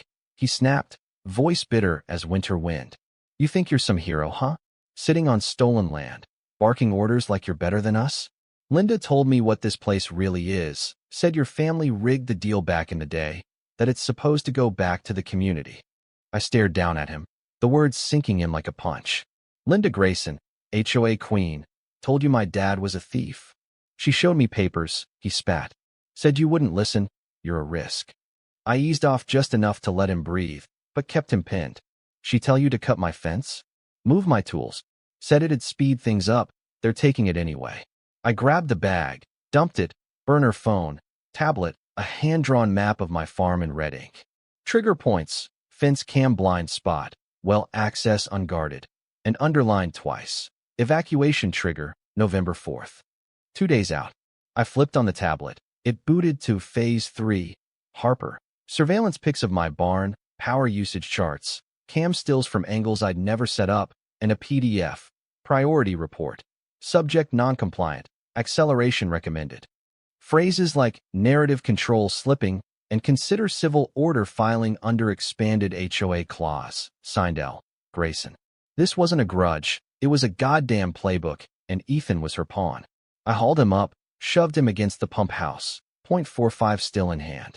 You sold me out for her lies, I said, voice cold. She's got proof, he muttered, eyes darting. Forged proof, I shot back. My dad's deed's real, hers is a scam. He went quiet, doubt flickering, but I didn't care. He'd crossed me, and I'd deal with him later. I kept the bag, let him limp off into the dark, fired on the spot, no second chances. Back inside, I called Tom, laid it all out, the sabotage, the map, the tablet. She's moving fast, he said, voice tight. That's her next play. Hit you hard. Make it stick. She's got fake deeds, I said.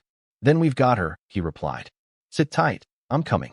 That's when she struck, 6:42 a.m., coffee barely in my mug, goat's head butting over an empty bucket. A megaphone cracked through the dawn. This is the compliance division of Greater Meadowview HOA. Step outside immediately. I thought I'd misheard till amber lights flashed at the gate. Overkill for anyone who'd never worn a real badge. I stepped onto the porch, still in my flannel, a tee underneath that read, "Fence me in, I dare you," and saw 4 black trucks idling on my gravel. No plates, just stencils, civic enforcement. 6 figures climbed out, khaki gear, steel-toe boots, radios clipped tight. One held a drone remote, another a laminated folder like it was a shield. Then Linda Grayson herself stepped from the lead truck. Sunglasses, windbreaker worth more than my tractor, clipboard gleaming like a scepter. "Good morning, Mr. Harper," she chirped, all fake cheer. "We're here for Phase 2 of your compliance review." I sipped my coffee, slow and deliberate. "Phase 1 get lost in the mail?" "You received notice and ignored it," she said, smile tight.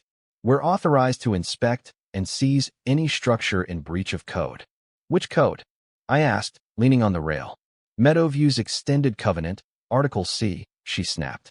"That's not a thing," I said. "Ratified last meeting." "There's no board." "There is now." She nodded, and her crew fanned out, 2 toward the barn, one with the drone, another pacing my fence like a wannabe grunt. I stepped off the porch, hand in my pocket, calm as a rattler. They froze. "Sir, don't interfere," one barked. "Planning to arrest me on my own dirt?" "We're here under community authority," he said. "You're here playing dress up," I replied. Linda's smile didn't budge. "We can do this peacefully or escalate." I laughed, sharp loud. "You brought 6 rent-a-thugs and a drone to check a barn?" "It's not just the barn. It's the fencing, the livestock, the utilities." "Funny," I said. "Barn's been here 30 years, goats born on site, utilities county approved. Want the receipts?" "We'll determine that," she said, waving 2 forward. I whistled, loud, piercing.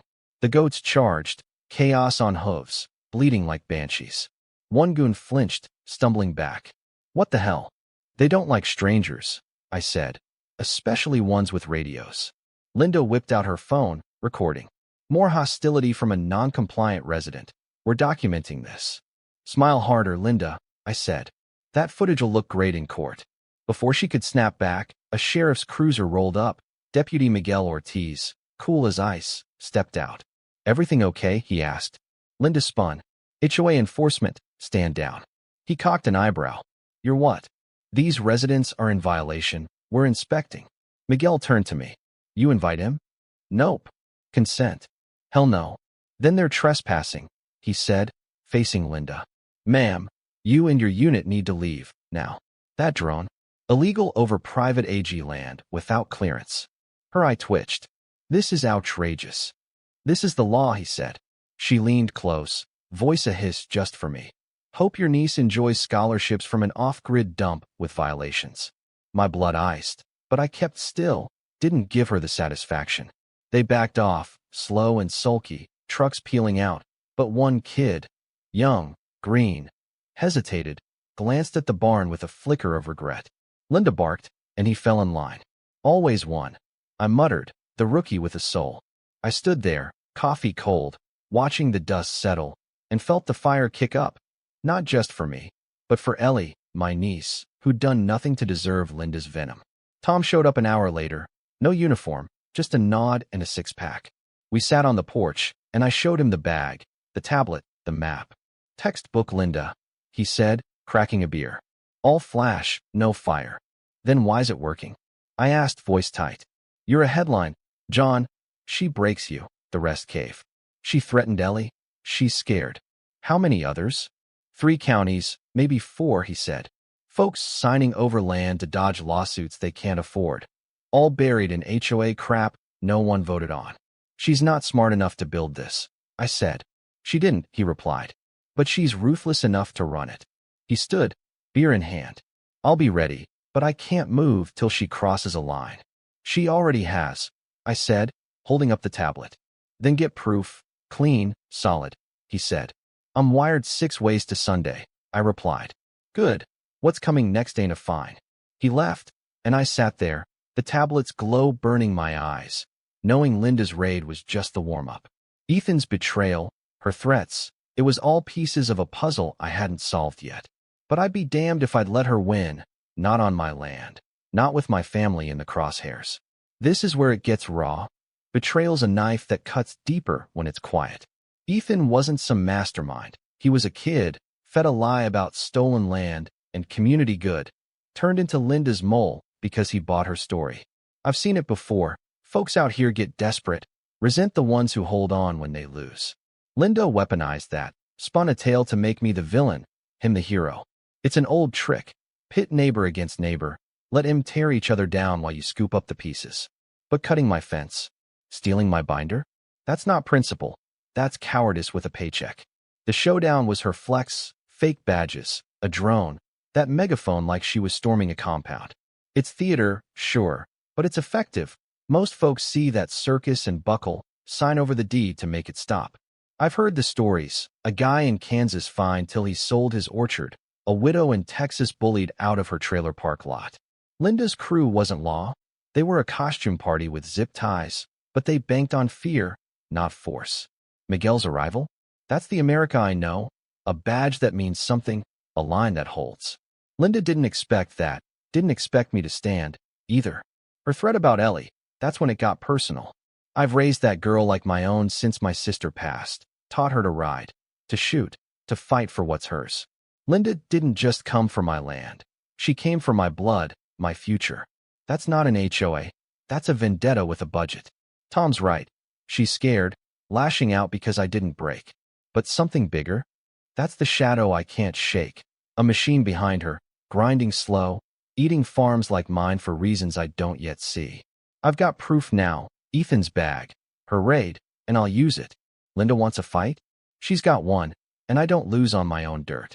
Linda Grayson's raid left a bitter taste. Not just the coffee gone cold in my hand, but the sting of her threat about Ellie, the gall of her khaki-clad circus thinking they could waltz onto my land and take it. I sat on the porch that morning, Ethan's bag of secrets at my feet, the tablet's glow still burned into my eyes, and felt the fire kick up hotter than ever. Tom's words, "Get proof, clean, solid," echoed like a drumbeat, and I knew I had it now. The map, the forged plans, her voice on that phone call I'd recorded when she'd said, "You are now." But proof's only half the fight. You've got to wield it, and I wasn't about to let her slink off to regroup. She'd crossed a line threatening my niece, my family. This wasn't just about the farm anymore. This was war, and I was done playing defense. I spent that day digging, not in the dirt, but in the past. Up in the loft, where the barn's rafters creak like old bones, I pried open the safe. A steel box Dad bolted to the floor back in '89, the year I turned 18, and he handed me the keys. Inside was the real deed, thick, yellowed paper, his signature wet and bold, filed with the county when he bought this land outright. I laid it next to Ethan's tablet, the PDF glaring back at me. Phase 3, Harper, with a quitclaim deed, my name scrawled in ink I'd never touched, co-owned by something called Mason Ridge Holdings. The forgery was damn near perfect, same layout, same file number, but mine had the notary's seal, the real one, not some scan knockoff. "She's selling it out from under you," Tom had said. And here it was, proof she'd filed this lie with the county, stamped and processed, ready to hand my farm to a shell developer she was tied to. But I didn't stop there. I hauled out Dad's old folder, the one he'd left me when he passed, stuffed with receipts, surveys, maps, and a spiral notebook titled Land Disputes, Settled and Unsettled. He was a prepper, not crazy, just ready. Firewood stacked for an ice age, keys buried in coffee cans around the property. Security through confusion, he'd say, grinning as he'd whittle on the porch. If they don't know the line, they can't cross it. I flipped through the pages, his tight script logging every challenge this land had faced: tax liens, easement fights, rezoning bids. One name kept popping up in red pen: Linda Grayson. February 91. A proposal for a luxury subdivision, tennis courts, gated access, a clubhouse with a fitness studio, filed by her when she was just a junior agent at some fly-by-night firm. Stamped, denied, zoning conflict, environmental snag, structural impact too high. Dad's note beside it: she'll try again. Not with a company, with paper. It hit me then, a memory I'd buried. Me, 9 years old, swinging my legs on the porch steps, Linda at the gate in a blazer, hair up, clipboard in hand like she already owned the county. Dad met her halfway down the drive. "Mr. Harper," she'd said, "all honey and steel. This could be worth triple what it is. You'd be doing the community a service." He didn't blink. "You don't get a second kick after the first one lands," he said, voice like gravel. She smiled, not warm, not defeated, but the kind that says she'd wait. 30 years later, here she was, finishing what she'd started with forged deeds and fake badges instead of a handshake. This wasn't just power, it was personal, a grudge she'd nursed till it grew teeth. Tom came by that night, off duty, a manila folder under his arm and a look that said he'd found gold. We spread it all out on the kitchen table: Dad's docs, Ethan's tablet, my deed next to her forgery. He slid me leaked HOA minutes. Not this year, last year's, typed up like a battle plan. Monitor subjects' movements, reroute mail, secure barn as future equipment site, spin narrative mental instability if resistance escalates. Contingency, fake law enforcement badge protocol. She'd been at this a while, and then he dropped the bombshell: a development contract between Mason Ridge Holdings and Emergent Valley Growth Trust. My farm. Phase 1, Redevelopment Opportunity Zone. Signed by Linda, co-signed by Paul Vincent, county zoning chief. The same bastard who'd told me over coffee 2 weeks back, never sell John. Land with history's sacred. Now he was torching it. "This isn't just fraud," Tom muttered, tapping the contract. "It's acquisition, intimidation, forgery, a whole damn strategy." "How far?" I asked, voice tight. "Far enough to keep me up," he said, rubbing his eyes. I pulled Dad's old cassette player from the shelf, a tape labeled Town Hall, February 91. Scratchy, but clear, Linda's voice. "This benefits everyone. Housing, progress." "Dad, you mean concrete and control. You're holding back the future. I'm guarding the present. You made it personal. You did first." Claps, then static. "She's been coming for us since before I could drive," I said, looking at Tom. "And now she's got signatures," he replied. "Not for long." I struck first, printed every file, every photo, mailed them to 3 local papers: the Meadowview Gazette, the County Herald, the Springfield Sun, with a note: "Linda Grayson's HOA fraud. Check the deeds." Dropped a copy on her porch too, scrawled "Still not yours" on the envelope. She cracked fast, posted a video online, standing in front of her HOA banner, hair perfect, voice shaking. "Certain individuals spread false claims about me. I've never broken laws. This is harassment, misinformation. I demand it stop." Comments tore her apart. "Blink twice if you're lying." HOA, harass our agriculture. It vanished in 3 hours. I'd archived it, grinning as I hit save. But I wasn't done. Dad's notebook had one more trick. Circled in red. "They can only take it if they prove it's not yours." Below, a map, a parcel line Linda crossed, owned by Henry Dawson, a lawyer 2 fields over who'd been waiting for her to slip. I called him that night, laid it out: the flags, the raid, the forgery. "She's trespassing next time she steps over," he said, voice smooth as whiskey. "And I've got a cease and desist ready to bury her." "She's coming," I said. "Good," he replied. "I've been itching for this." It hit like a storm before sunrise, not loud, Just heavy, the air thick with pressure, dogs pacing the fence line. I was ready, barn wired, cams streaming to an off-site server, backed up 6 ways. Tom had off-duty deputies 2 fields over, binoculars on, and I'd rigged Plan B. East mode, motion sensors, spotlights, sirens, the works. At 9:04 a.m., 5 SUVs roared in, black, dust-caked, skidding like they were kicking down a gate. Linda stepped out first, beige blazer, dark shades, smug as ever, flanked by 8 fake officers, earpieces, zip ties, clipboards like weapons. "Mr. Harper," she bellowed, loud enough to wake the valley. "You've left us no choice. Under emergency HOA directive, this property's under administrative hold." She waved a document, fancy, and signed. "Looks impressive," I said, stepping off the porch. "But without a judge, it's trash." "You're in violation," she snapped. "You're in denial," I shot back. She nodded. 2 hit the south gate, 1 the barn, 1 with a crowbar. "It's recorded," I warned. 5 cams, 2 deputies, a lawyer live, keep going. Her jaw tightened. "We have jurisdiction. You have delusions. We represent the community." "Which part? The ones suing you or filming this?" She snapped. "Proceed." A kid, tall, clueless, touched the barn door. Plan B kicked in, sensors flared, lights blazed, sirens screamed. Tom's voice boomed. "This is Sheriff Harper. You're trespassing on private property under investigation. Step away." Linda flinched. Her crew stumbled. Crowbar guy dropped it. One whispered. "She said we were covered." She ignored him. First mistake. Second was not looking back. Henry Dawson strode from the rear pasture. Hat, boots, file thick as a brick. "Ms. Grayson," he said, calm and cold, "you've crossed my land. This stops 23 feet west, private property. Here's your cease and desist, effective now." She laughed, shrill, forced. "This is community enforcement." "Funny," he said. "The community just filed a class action, fraud, harassment, seizure. Judge who killed your hold. My neighbor." Her face fell, not all at once, bit by bit, eyes first, then mouth, then silence. "You'll regret this," she hissed, voice cracking. I stepped forward. "Already did. In 91, when we offered you lemonade." For county cruisers rolled up, doors sinking. Tom stepped out, warrant in hand. "Hands-free, folks. Let's keep it clean." Linda froze. "You can't arrest me." "Adorable," he said. "But yes, I can." Cuffs clicked. Quiet. Final. Her crew folded.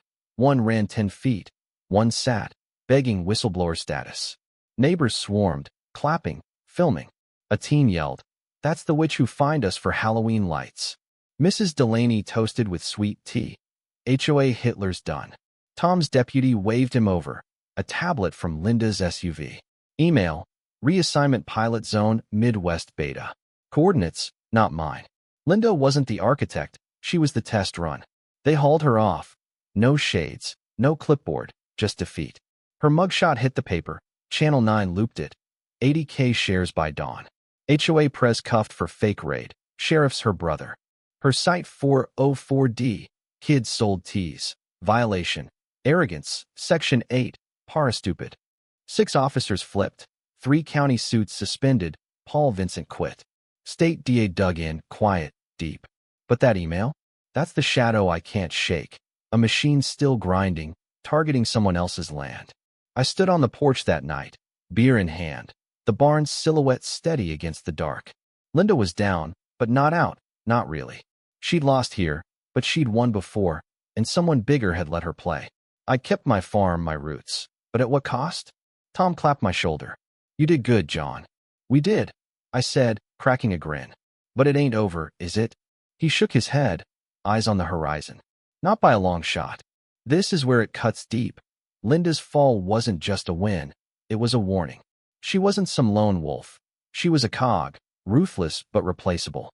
That pause after Henry's line, that's when it sank in for her. And for me. She'd overplayed her hand, but the game wasn't hers to start. I've seen power like this before. Developers swallowing farms for sprawl, bureaucrats bending rules for a cut. America's land wars never ended. They just got quieter, fought with paper instead of guns. Linda thought she could erase me, my dad's barn, Ellie's future, with a signature and a smirk. She forgot who she was dealing with, a Harper, raised to fight, backed by a sheriff who'd bleed for family. The community rising up, that's the America I love. Neighbors who'd stayed quiet clapped like it was a parade, Mrs. Delaney toasting like she'd won the lottery. It's not just about me. It's about them, about every farmer, widow, rancher who's faced a clipboard tyrant and lost. Linda's empire crumbled because we stood, me, Tom, Henry, the valley. But that email? That's the ghost in the machine, the next fight I can't see yet. She's down, but the shadow's not, and I'll be damned if I let it catch me sleeping. Linda Grayson's cuffs clicked, her empire crumbled, and the valley breathed easier that afternoon, but I didn't. The dust from her SUVs still hung in the air as Tom loaded evidence bags into his cruiser, his deputy's voice cutting through the chatter. Hey, you need to see this. A tablet from her rig, one email glowing on the screen. No cinder, no body, just a subject line. Reassignment pilot zone Midwest Beta, and coordinates 2 counties over. I stood there, boots planted on my gravel, watching her hauled off. No sunglasses, no clipboard, just a hollow shell of the woman who'd thought she could erase me. Her mugshot hit the Meadowview Gazette by sunset. Channel 9 ran the footage twice, and by morning it had 80,000 shares. HOA Prez cuffed for fake raid. Sheriff's her brother. Her site went 404. Kids in town sold teas with her face and violation. Arrogance. Section 8. Parastupid. But that email, that damn email, stuck with me like a splinter I couldn't dig out. The crowd lingered. Neighbors who'd been too scared to speak clapped like it was the 4th of July, a teen yelling, "That's the witch who fined us for Halloween lights." Mrs. Delaney rolled up in her golf cart, sweet tea in hand, raising it like a toast. "Told you. HOA Hitler's done," she said, grinning wide. I nodded, cracked a smile, but my eyes stayed on that tablet Tom held, the coordinates glowing like a warning I couldn't read yet. Linda was down. 6 of her fake officers flipped, spilling everything to the DA. 3 county suits, including Paul Vincent, got suspended for rubber stamping her forged permits. Vincent even quit, citing family time, though we all knew he was running from the heat.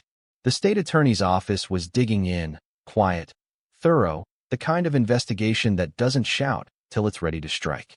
But I wasn't sleeping easy, not with that Midwest Beta line whispering in my head. I rebuilt fast, new barn door, sanded the porch steps where Dad used to whittle, upgraded the cams to something a little less Home Depot and a little more Fort Knox. The goats went back to ruling the roost, head-butting anything that moved, and life settled, or tried to. Every morning, I walked the fence line, not just to check the wire, but to feel the dirt under my boots, to remind myself what I'd fought for. Neighbors waved now, some still didn't, but Mrs. Delaney dropped off a jar of her bread and butter pickles with a note. Next time, run for mayor, or sheriff, or God. I chuckled, set the jar on the counter, but running wasn't my style. I built fences, barns, a life, and I'd kept it. That's what mattered. A month later, a black envelope showed up at my gate. No return address, no note, just a wax seal stamped with a triangle over a stylized house. Inside, a printed card. New coordinates, different from the tablets, but close enough to make my gut twist. I held it for hours, the weight of it heavy in my hand. Thought about burning it. Thought about driving there instead. In the end, I logged it, snapped a photo, tucked it into Dad's old lockbox under the barn floorboards, the one labeled Mule Dust in faded Sharpie. That was our code, a joke from when I was 9, asking him what eminent domain meant. Government thinks your land's worth more to them than you, he'd said, whittling slow. They call it progress, you call it theft. I locked it away with the real deed, the maps, the notebook, because someday, someone else might need it, and they wouldn't start from scratch. Those coordinates from Linda's tablet gnawed at me. 2 counties over, a small ranch owned by Clara Evans. I drove out there a week after the arrest, gravel crunching under my tires as I pulled up to her gate. She met me with a rake in hand, gray hair tied back, no time for nonsense. Code enforcement? She asked, eyes narrow. Not exactly, I said, stepping out. I'm here about Linda Grayson. I showed her a copy of my forged deed, the tablet's PDF. Her face went pale, and she disappeared into her shed. Came back with a manila envelope. HOA header, same wording. Phase 1, Redevelopment Opportunity Zone. Signed not by Linda, but by Mason Ridge Holdings. They hit me last month, she said, voice steady but tight. Thought it was a scam till the flag showed up. We shared everything, files, footage, my story, and within 2 weeks, she'd filed an injunction with the state AG's help. 3 weeks later, her HOA went silent. She sent me a photo of her land at sunrise, note attached, still standing, still mine. Then came the others, for more landowners, 3 states, different names, different HOAs, same threat, same blueprint. A dairy farmer in Iowa got a notice about livestock violations on a barn his grandpa built. A widow in Missouri faced fines for a fence that had stood since the 70s. A rancher in Nebraska found survey flags after a compliance visit from guys in vests. A retiree in Kansas saw her mailbox stuffed with eviction threats over unapproved utilities. All tied to Mason Ridge Holdings. All echoing Linda's playbook. Notices, intimidation, forged deeds. I handed everything to a contact at the state AG's office. No promises, just a nod and a request for silence. We're not just looking at this HOA, he said, voice low. We're looking at the network. That's when I knew Linda was chapter 1, a test run for something bigger, and I'd only scratched the surface. I fortified the farm, new locks, reinforced boundaries, a backup generator Tom helped me wire. The barn stood tall, the goats roamed free, but I didn't go back to who I was before. That fight with Linda changed me. Not the land, not the house, but me. I'd always thought the law was a wall. Thick, permanent, something you could lean on when the world got rough. It's not. It's paper, and paper holds up till someone lights a match. Linda proved that. Her forged deeds, her fake badges, her grip on county clerks who'd sell their souls for a cut. She'd almost burned me out, quiet and legal, till I fought back with proof and a brother who wore a real badge. But that email, those coordinates, they're the next match, waiting for a spark. I think about Dad a lot now, how he'd sit on that porch, whittling sticks into nothing, telling me stories about the Depression, the war, the men he'd faced down to keep this land. They'll try, he'd say, knife scraping slow. Always do, but they don't win less you let him. He wasn't paranoid, he was right. That lockbox, mule dust, it's his legacy, not just to me, but to anyone who'll need it when the next Linda comes knocking. I walk the fence every morning, coffee in hand, not just to check the lines but to feel the weight of what he left me. A fight I won't quit, a promise I won't break. Linda's down, her crew's scattered, but the shadow behind her? It's still out there, circling the next zone. This isn't the end. Not for me, not for Clara, not for the others. That black envelope, those coordinates, they're a call I can't ignore, a thread I'll pull when the time's right. I've got the farm, the deed, the proof, but I've got something else now too. Eyes wide open. Power doesn't always come in uniforms. Sometimes it's clipboards, smiles, forged ink, creeping in till it's too late. I paid attention, fought back, held my ground, but someone else might not see it coming. That's why I locked it all away. The files, the footage, the map, because this land's mine, and I'll be damned if I let it fall to the next puppet in the chain. Let's cut to the bone here. Linda's fall was sweet, but it's not the whole story. America's built on land, blood spilled for it, lives carved out of it, dreams buried in it. Property's freedom, but it's a target, always has been, from railroad barons to redlining to HOAs gone rogue. Linda wasn't new. She was just slicker, a modern grifter with a drone and a vendetta. I've seen it play out. Farms turned to sprawl, families priced out, history paved over for profit. She thought she could take mine because most folks don't fight. They can't afford to, can't stomach it. I could, and I did, but that Midwest beta? That's the next farm, the next family, the next me, and they might not have a Tom or a Henry or a lockbox to lean on. The network, that's what keeps me up. Mason Ridge Holdings, Emergent Valley, whatever's pulling strings, it's not one woman with a grudge. It's a machine, grinding slow, eating land like mine for reasons I can't yet name. The AG's on it, but government moves like molasses. By the time they strike, how many Claras will lose? I won because I stood, because I had roots deeper than her lies, but it's not enough to win once. You've got to keep standing, keep watching, because power doesn't sleep, it waits. Dad knew that, taught me that, and I'll carry it till I'm in the ground beside him. This fight's bigger than my 40 acres. It's every acre, every deed, every stubborn bastard like me who won't bend. Linda's gone, cuffed, shamed, a cautionary tale on a kid's t-shirt, but the shadow's not. I'll walk my fence, drink my coffee, raise my goats, but I'll keep one eye on the horizon, one hand on that lockbox, because the next match is out there, and I'll be ready when it lights. That's where it ends, for now. Linda Grayson's down, my farm's still mine, but that shadow? It's still lurking, waiting for the next fight. This is what HOA Karen Files is all about. Exposing the tyrants who think they can take what's ours with a clipboard and a lie, and showing you how to fight back. If this story hit you, if you've got your own Linda out there, drop it in the comments, let me hear it. Smash that subscribe button and ring the bell, because we're just getting started. Every week, we're digging into the next HOA horror show, and I want you with me when the truth comes out. This land's mine, and I'll keep it, but what about yours? See you in the next one. Fake HOA cops try to raid my ranch with fake vests and a clipboard, but they didn't know I'm a former Navy SEAL. 120 acres of freedom. That's what I thought I'd earned after years of sweat, scars, and silence. No bosses, no chaos, just me, my dogs, my goats, and a tractor older than my bones. But then Karen Simmons and her fake HOA cops rolled in, thinking they could raid my ranch with a clipboard and some vests.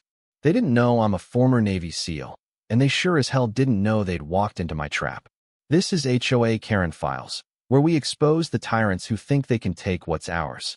If you've got a Karen story, drop it in the comments. And don't forget to smash that subscribe button and hit the bell. Let's dive into the fight that turned my ranch into a battlefield. Chapter 1. The Sign and the Smirk. I'd spent 20 years chasing silence. The kind that doesn't scream danger. The kind that lets your shoulders drop and your breath steady. After 2 decades as a Navy SEAL, I'd seen enough noise, gunfire in Kandahar, orders barked through static, the hum of a hello before a drop. When I bought this ranch, 120 acres of rolling green in Simmons Valley, I thought I'd found it. Freedom, paid for in sweat and scars. Number 4 a.m. calls, no strangers yelling in my face. Just me, my border collie Max, a herd of goats, and a tractor that groaned like it had arthritis. I'd built the porch myself, sanded the cedar till it gleamed, and every morning I'd sit there, sipping coffee, watching the sun climb over the hills. It wasn't just land. It was home, the kind that whispers you're safe. I thought I was done with conflict. I thought wrong. It started with a sign, white, plastic, zip-tied to my fence like it had every right to be there. Notice, property under review, Simmons Valley HOA, compliance required. I stood there, coffee mug steaming in the October chill, blinking at it like it might explain itself. It didn't. Simmons Valley HOA? This was farmland. The only community standard out here was not hitting a cow with your truck. I figured it was a prank, some bored kids playing HOA cosplay. So I ripped it down, tossed it in the fire barrel, and went back to fixing the east fence. That was my first mistake, underestimating how far someone will go when they think a clipboard gives them power. The next day, she showed up. An SUV the color of hospital walls rolled up my gravel drive, parked halfway across like it was a tactical maneuver. Out stepped a woman, mid-50s, overweight, shoulder-length blonde hair, dressed in pastel pink khakis and mirrored sunglasses that screamed, "I'm important." She had a clipboard tucked under her arm like a sidearm, and she didn't look at my land. She looked at me, like I was a problem to be solved. "Hi there," she chirped, voice sweet as store-bought pie, the kind that's all sugar and no soul. I wiped my hands on a rag, leaned against the fence post, and sized her up. "Help you? I'm Karen Simmons, HOA president," she said, smiling wider, like we were about to swap recipes. "Just doing my rounds. Thought I'd personally welcome you to the neighborhood." I blinked. HOA. Her smile didn't budge. Simmons Valley Homeowners Association. We're a chartered community coalition focused on maintaining visual and environmental standards across properties. I laughed, couldn't help it. This is farmland. The only visual standard out here is not crashing into cows.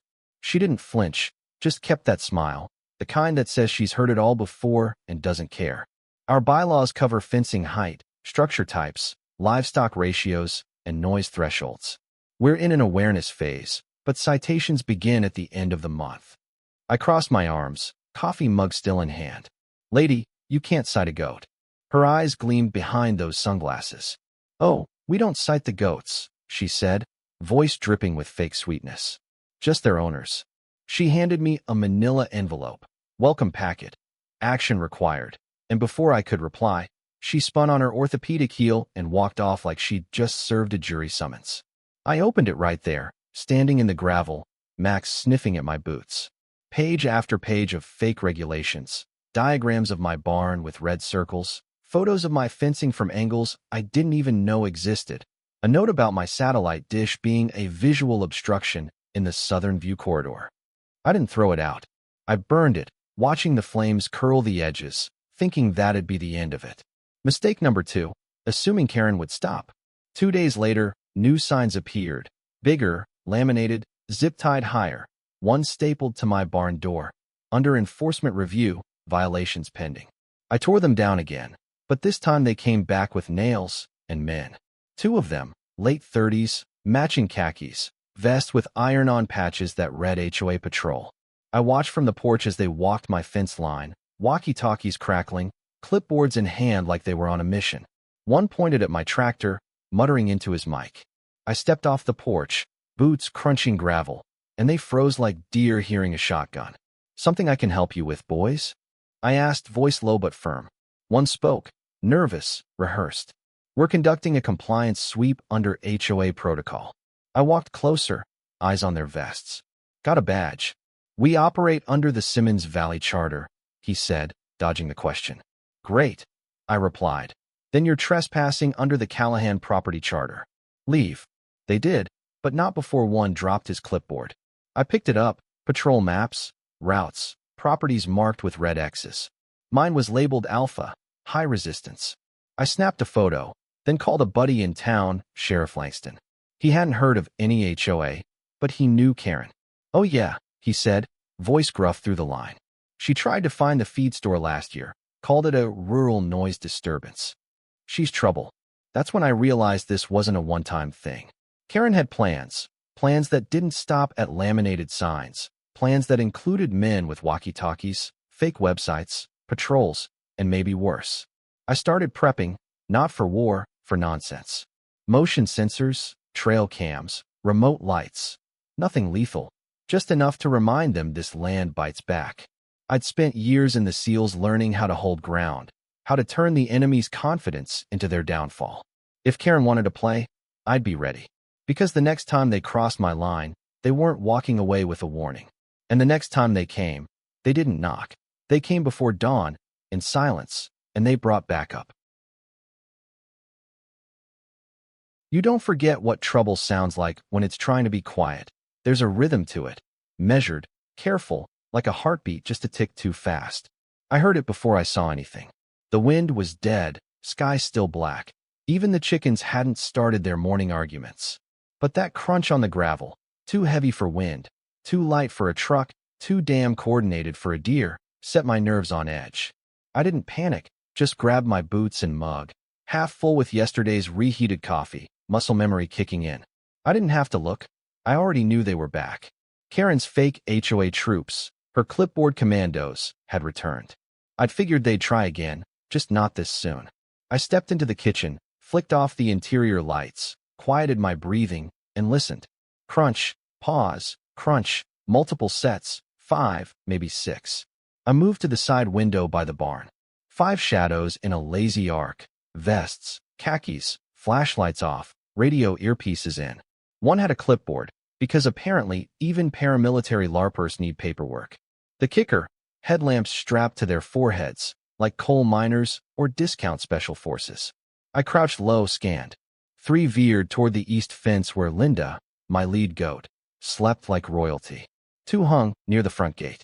Then a voice crackled through a radio, half-whispered. Team Alpha in position. Begin sweep. Target is presumed armed but compliant under Phase 1. Phase 1. I chuckled, but the laugh didn't reach my eyes. Something in me shifted. That old hum returned, the one I hadn't felt since Kandahar. The weight behind the eyes, the coiled breath in the lungs, awareness, training, threat assessment. I moved to the mudroom, slipped on the coat with the emergency light trigger in the pocket. Not because I needed it, but because I wanted to see what happened when they saw me fight back. They crossed the second fence, quiet, confident, until one tripped the wire. Click, then boom. Not an explosion, a flood of light and sound. High-beam floodlights burst on like I'd summoned God with a remote, sirens screaming from 4 spots. The barn lit up like Times Square. 2 guys dropped flat. One screamed and dove behind the water trough. Another collided with Linda's enclosure. Bad move. Linda rammed him in the thigh, flipped him over, and stared down at him like she expected an apology. I stepped onto the porch, didn't rush, didn't yell, just sipped my coffee and said, "Good morning, gentlemen. Y'all planning to announce yourselves? Or were you hoping for the element of surprise?" One straightened, clipboard guy. "We are acting under HOA Emergency Code 7A to seize non-compliant property," he said, voice steady but eyes darting. "Emergency Code 7A?" I raised an eyebrow. "Did y'all make that up in a coloring book?" He didn't flinch. "We are empowered by community vote to remove unauthorized structures, reclaim misuse of land, and enforce property value security. You gonna enforce it with that clipboard?" I asked. Another one, shaking, sweating, raised something that looked like a taser. "This is a citizens enforcement zone," he said, voice cracking. "We are within operational bounds." I took one step down from the porch. "You're in my yard, armed, threatening seizure of property under fake laws printed on a library computer." Clipboard guy pulled out a folder. "This document authorizes us." I snatched it. Half the pages said draft. One had a coffee stain. Another had melted cheese stuck to the corner. "This looks like it was written by a sleep-deprived 10th grader with control issues," I said, tossing it to the ground. Then I heard gravel, tires, a car, but not one of theirs. Sheriff Langston's red and blue lights stuttered down the driveway like divine intervention. His squad car rolled in, slow and loud. The HOA enforcers froze. Clipboard guy turned, muttered, "Abort," but it was too late. Langston stepped out, squinting into the chaos. One fake cop was still being screamed at by Linda. Another had his face in the dirt like it offered legal protection. Langston looked at me, deadpan. "Callahan, what the hell is this?" "Prairie Theater. Opening act," I said. "HOA SWAT team." He turned to the group. "Hands where I can see 'em. Drop the clipboards." One guy actually said, "We're acting under civilian compliance jurisdiction." Langston walked up, grabbed the badge on his vest, and ripped it off. "Buddy, this says Compliance Officer Tier 2. You're lucky it doesn't say Mall Cop." He held up a binder, leather-bound, homemade, cover reading Simmons Valley Compliance Authority, Internal Codex. Langston flipped through color-coded charts, rank structure, lamination. He read aloud. Class 1 violation, fencing misalignment. Class 2, unauthorized rooster activity. Class 3, hostile resident behavior. He snapped it shut. "I've seen cults with fewer rules." One guy blurted, "We were told to enforce protocol." "By who?" Langston asked. I said it first. "Karen." 3 arrests, 2 citations, 1 full report filed with the county investigator. But the kicker, Langston found a list tucked in the binder, a spreadsheet with names, mine highlighted red, obstructionist, high threat. Others were crossed out. "You know any of these?" he asked. "Yeah," I said. "Neighbors. 2 sold out this year. 1 went dark."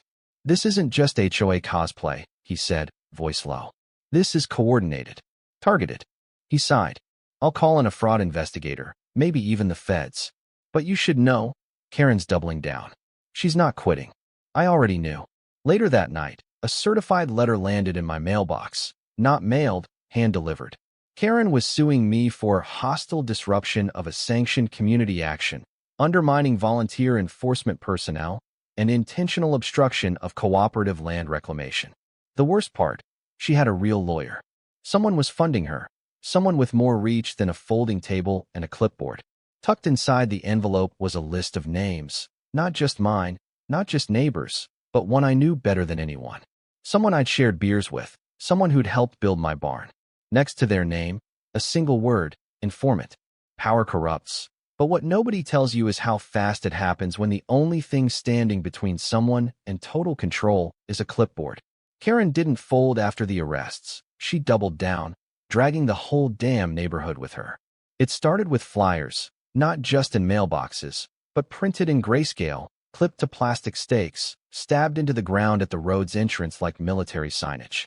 Each had an aerial shot of my property, probably from a drone, labeled Zone B, non-compliant, high risk. Bullet points below: unauthorized livestock, illegal fencing configuration, documented verbal hostility to enforcement officers.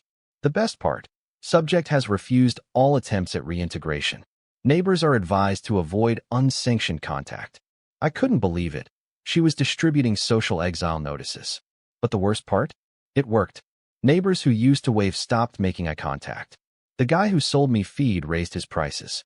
A family from my 4th of July cookout posted in the community group, "We support order. We support community standards. If you're not part of the solution, you're part of the risk." I stood in my field, staring at a sign about my hostile goats, and realized this wasn't a petty feud anymore. Karen was building a regime. Then she held the rally, in her driveway. No chairs, no permits, just a fold-out table, a microphone, and a poster board. Emergency compliance briefing, Tier 3 response. I stood across the street, didn't hide, just watched. At least 15 people showed up, some confused, some scared, a few already in HOA-branded safety vests. Karen tapped the mic. "We're under siege," she said, voice sharp. "And it's coming from within." She held up a flyer with my property photo. "This resident has refused compliance for 3 consecutive review cycles. He has verbally threatened officers. He has refused dialogue." She pointed at me. "He thinks he's untouchable. But no one is above the rules." She passed out flyers like communion wafers. "He may call it freedom. We call it negligence. We call it disorder." I shouted across the road. "You call a goat screaming at 6 a.m. a security threat?" Karen ignored me. Effective immediately, the HOA is initiating a community isolation protocol. Residents are discouraged from contact. No favors, no support, no engagement. The crowd nodded, some clapped. That's when I realized it wasn't just propaganda. She had followers. Later that night, I found a notice in my mailbox, laminated, not mailed. Resident classification, Tier 3, critical non-compliant. Demands: remove livestock, paint barn neutral gray, attend re-education seminar, submit apology to the board. There was a time and date for the seminar, in Karen's garage. 1 session, silent fences, how your property speaks for you. I nearly choked. This was Orwell with a polo shirt. It got worse. 2 of my trail cams went offline the next day, then a third. I checked the wiring, cut clean, deliberate. Langston came out. "You think it's her?" "She's the only one who knows where I put these," I said. He nodded. "She's not just posturing anymore." That night, a white sedan parked 2 properties down, didn't move. I watched through binoculars, tinted windows, no tags, just idling. I walked toward it with a flashlight. The engine revved, and it peeled out. Plates registered to Community Horizon Outreach. The director? Karen. She'd built a shell nonprofit to cover surveillance. Then came Max, my border collie, 8 years old, smarter than most people I've worked with.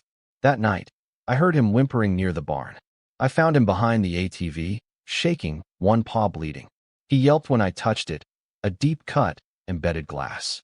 I checked the barn floor, jagged shards, green and brown, purposefully hidden. I didn't yell, didn't cry, just picked him up and whispered, "It's okay. I've got you." Langston arrived 20 minutes later, swept the area, took samples. "This wasn't an accident," he said. "This was a message." He was right. Karen had just danced over my line, and I'd reached mine. I wasn't just fighting for my land anymore. I was fighting for Max, for my peace, for every inch of dirt I'd bled for. Karen thought she could break me with a clipboard and some glass. She didn't know what I was capable of when I stopped playing nice. I'd crossed lines before, in the seals, in the desert, where the difference between survival and a body bag was a split-second decision. But this line, the one Karen Simmons danced over when she hurt Max, wasn't about survival. It was about principle. My ranch, my home, my peace. She'd taken a shard of glass to it, and I wasn't letting that slide. The next day, I went public. I uploaded everything. The video of the fake raid, the seizure warrants that looked like they'd been printed at a Kinko's, her flyers, Max's injury, the surveillance logs, the HOA's laminated re-education guides. I posted it with a caption, "When the HOA thinks they're the FBI." Within hours, the video exploded. 300,000 views in 24 hours, comments flooding in, shares lighting up my notifications. Messages poured in from rural homeowners across the country. It started here too. They called it a volunteer coalition. The documents looked real. Karen's online defenders vanished. Half her compliance team resigned. But she wasn't done. 2 days later, she showed up at my door. No clipboard, no smile, just a manila folder in her hand. Her pastel khakis were gone, replaced by a gray blazer that made her look like she'd just come from a deposition. "You think this is about goats?" she asked, voice low, eyes cold. I said nothing, just stared her down, Max growling softly at my side. "You think this ends with me?" She stepped forward, her mirrored sunglasses reflecting the morning sun. "You've kicked something you don't understand." She handed me the folder, then walked away, her SUV peeling out of my drive like she couldn't get away fast enough. I didn't open it right away, not because I was afraid, but because I knew what it meant. The folder sat on my kitchen table for 6 hours, Max limping around the room, his paw still bandaged. When I finally opened it, the top page hit me like a punch. Rural Behavioral Management, Phase 2, with government headers, agency abbreviations, real formatting, not the kind of stuff Karen could whip up at the UPS store. This wasn't just paperwork, it was doctrine. I'd seen it before, overseas, in post-conflict engagement zones, where we'd reshape communities through soft power, change the signs, change the rules, change how people talk about their neighbors. Now it was here, in a 3-ring binder, carried to my doorstep by a woman whose hobby was code enforcement cosplay. The documents laid it out: drone footage of my ranch, porch cams, audio from the barn, conversations with Langston, my routines, my habits. Subject: Callahan, classification: autonomous, strategic influence resistant. Then came the recording, my own voice, a call from years ago, outlining protocol for managing outlier behavior clusters. They hadn't just weaponized a system against me. They'd used my own damn blueprints. I'd submitted a report 12 years ago as a SEAL, outlining weaknesses in rural command structures, suggesting techniques for post-instability recalibration. They'd built this entire framework from it. Karen's HOA presidency, funded, promoted, managed, was a beta rollout under a shell nonprofit. She wasn't the architect, she was the instrument. And I wasn't the enemy, I was the test. Langston pulled up 2 hours later. I slid the folder across the table without a word. He opened it, flipped through, page by page. "Where'd you get this?" "She gave it to me," I said. "On purpose." Said I'd kicked something I couldn't stop. He closed the folder, called the county attorney. She came out same day, tough, sharp, with an investigator and a portable scanner. They took the folder apart, scanned every page, ran the headers, verified the stamps. She looked at me, eyes narrow. "Did you know this program?" "I knew the people who built it," I said. I was in the room. The state got involved fast. Within 24 hours, we had a warrant. Karen's name was tied to 5 cases across county lines: false citations, impersonation, real financial loss. The goal: push out rural owners, consolidate properties, enforce uniform standards through scare tactics and bureaucracy. Karen was the test pilot, and I was the guinea pig. Langston and 2 agents rolled out the next morning, warrant in hand, cruiser out front, dash cam rolling. They knocked at Karen's house. Nothing. Knocked again, curtain shifted, no answer. Finally, she opened the door, same smug smirk, clipboard in hand like it had diplomatic immunity. "Do you have a warrant?" she asked, voice icy. Langston held it up. She didn't flinch. "You're making a mistake." "You first," he said, stepping inside. The search started in her study. Books, maps, a fake HOA ledger. Then the real find. Behind a false panel in the bookshelf, a narrow doorway, no knob, just a sliding latch.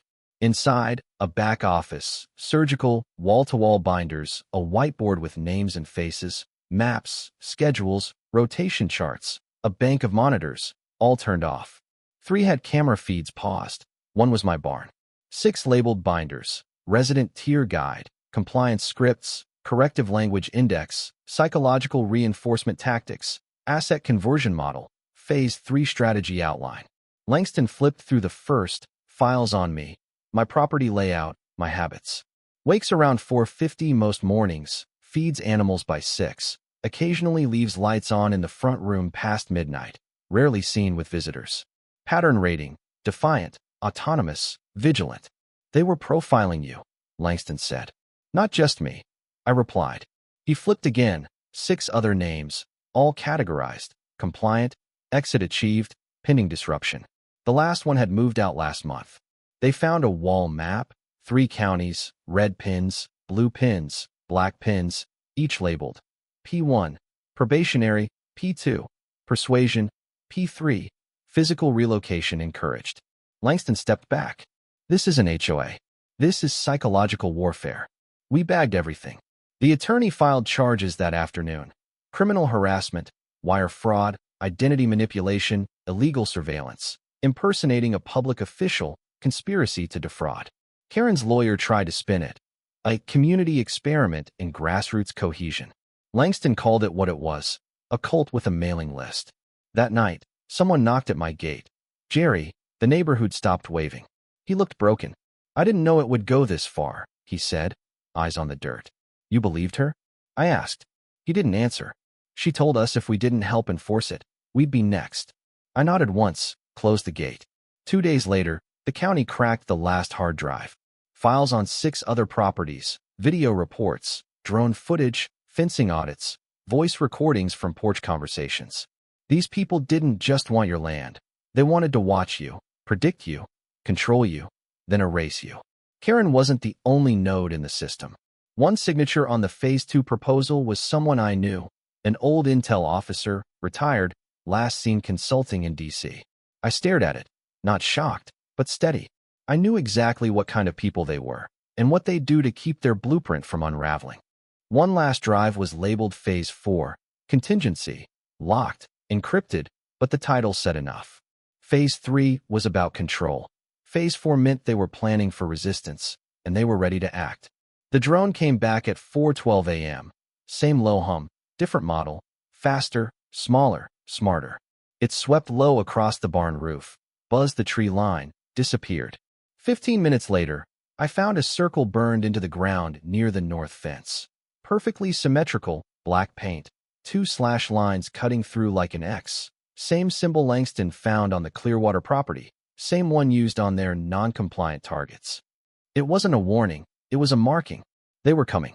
They didn't knock, didn't call, didn't send a flyer, they just walked in. 3 of them, no headlights, no vehicle in sight.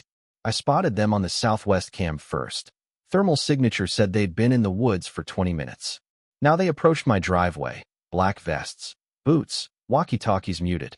One held a clipboard, the other 2 had rifles. Real ones, clean, tightly slung. I didn't panic. I shut the laptop, locked the barn, walked to the porch, watched them. They didn't speak, neither did I. Clipboard guy stepped forward. We're here for seizure protocol. You think this is legal? I asked. He didn't blink. You failed to comply with re-education notices. Your vehicle and property are listed as forfeitable under Emergency Clause B9. You've been designated a primary resistance node. The man to his right twitched, kept glancing at the trees, adjusting his grip. The one on the left, too calm, eyes glassy, focused on the door behind me. You're outnumbered, clipboard guy said. Don't make this hard. I stepped forward 1 pace. Who trained you? He hesitated. That's when I knew they weren't real law, not military. They were believers. They took another step. I stepped back, tapped the silent trigger on my watch. Steel barriers rose from the driveway with a low hiss. Motion sensors pinged, floodlights engaged, not steady beams, strobes, red, disorienting. Clipboard guy shielded his eyes, twitchy guy raised his rifle. Mistake. My deck rig kicked in. 2 flashbangs deployed from opposite corners. No shrapnel, just pressure and sound, loud enough to reset your brain for 30 seconds. They dropped. As they flailed, I moved under the side stair, rolled right, hit the fail-safe line.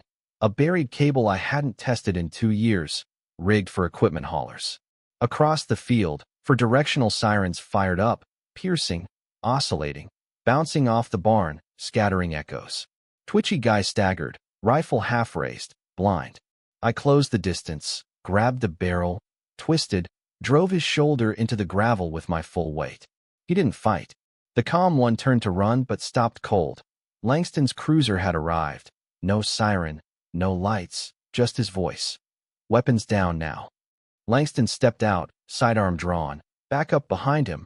Real law, real response. Clipboard guy reached for something. Langston fired a warning shot into the dirt, a puff of dust between the man's boots. He froze. I said now, Langston barked. They dropped their weapons. 4 more emerged from the woods, hands raised, 7 in total, armed, trained poorly but enough to be dangerous. Langston cuffed the first one, turned to me. They said they're part of something bigger. They're not bluffing, I said. Karen, her playbook, her language, her followers. Langston held up a badge from one of their vests. Enforcement Tier 1, Phase 4 certified. You know what that means. I do now, I said. At the station, they processed all 7. Most wouldn't talk, but the quiet one did, right before they loaded him into the cruiser. He looked at me through the bars, smiled. Phase 4 isn't about you. I didn't speak. You think it ends here? You think this was about land? He leaned closer. It's about pattern disruption. You're not the enemy, you're the prototype. Then he winked, and they took him away. We found more on them, forged IDs, maps, training schedules, a laminated citizen arrest card. The most disturbing, a group photo, 10 people in vests, fake patches, Karen in the middle, title above. Phase 4 ground team, Unit 7. There were at least 6 more. Langston and I stood on the porch later that night, Max at my feet. You think they'll come again? He asked. They won't stop, I said. Not until this goes public or I disappear. He looked at me sideways. You have a plan? I nodded toward the last uncracked drive on my table, labeled with my name. You gonna open it? Not yet, I said. What are you waiting for? Leverage. Inside that drive was the final piece, and once I opened it, once I saw what they had on me, I wouldn't just be defending my land. I'd be dragging the truth out of the shadows, and it wouldn't just end Karen's legacy, it might end mine. The drive didn't come with a label, just my name, Callahan, sharpened in block letters. It sat on my kitchen table for 4 days, not because I was scared, but because I knew once I opened it, there'd be no going back. Langston offered to run it through evidence systems. I said no. If they'd spent this much time watching me, they deserved to see me watching back. When I finally clicked it open, the screen flashed, a logo, OPRM, Operational Rural Management. Not HOA, not county, not Karen Federal. A program I hadn't heard mentioned in a decade. I knew the name because I'd helped write part of it. 12 years ago, I'd submitted a report, outlined weaknesses in rural command structures, suggested techniques for post-instability recalibration. They'd built this framework from it. 4 folders. Phase 1, infiltration. Phase 2, conditioning. Phase 3, pressure. Phase 4, correction. Inside, drone footage, porch cams, audio, my conversations with Langston, my routines. Subject, Callahan, classification, autonomous, strategic influence resistant. Then the recording, my voice, outlining protocol for managing outlier behavior clusters. They'd used my own blueprints. Karen's HOA was a beta rollout. She was the instrument, I was the test. The final file, a video. Karen appeared, clean, calm, smiling like this was a church announcement. If you're watching this, you saw the truth. I didn't start this, but I believed in it. Still do. People like you. You don't obey, you disrupt. That's why we needed you. You showed us what resistance looks like, and how to break it. The screen cut to black. I sat in silence, not broken, but steady. Langston showed up an hour later. You opened it? I nodded. How bad? Bad enough. What now? I ended. I didn't go to the press. I went to the source. Filed a federal whistleblower complaint, redacted the neighbors, named the contractors, attached every file, then hit publish. The story went wide. Former employees came forward. Oversight hearings opened. Karen was indicted again, this time on federal charges. OPRM was officially decommissioned again. But paperwork doesn't stop ideology. Things are quiet now. Max still limps, but he runs the barn. The goats yell. The fences stay up. The wait doesn't leave. Max growls when a truck slows at the gate. It never stops, but it never doesn't pause. I get messages from strangers. It started here too. They called it a volunteer coalition. We thought we were the only ones. They ask what to do. I say the same thing. Don't wait for someone else to fight your battle. If they've drawn the map, you're already on it. One final email was buried in the drive, encrypted, hidden. We cracked it. No body, no signature, Just a subject. Reassignment pilot zone, Midwest beta. Coordinates. Not Simmons Valley. Somewhere colder, flatter, easier to disappear. Phase 4 didn't end here.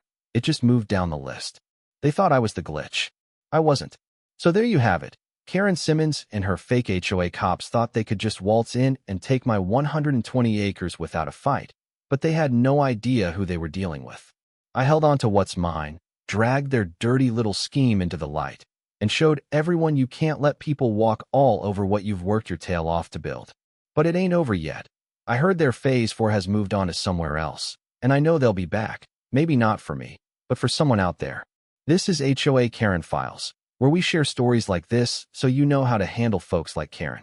Got any run-ins with someone like that? Tell me about it in the comments. I read every single one. Don't forget to hit that like button, subscribe, and ring the bell so you don't miss the next episode. See y'all soon, and next time, I'll be even more ready.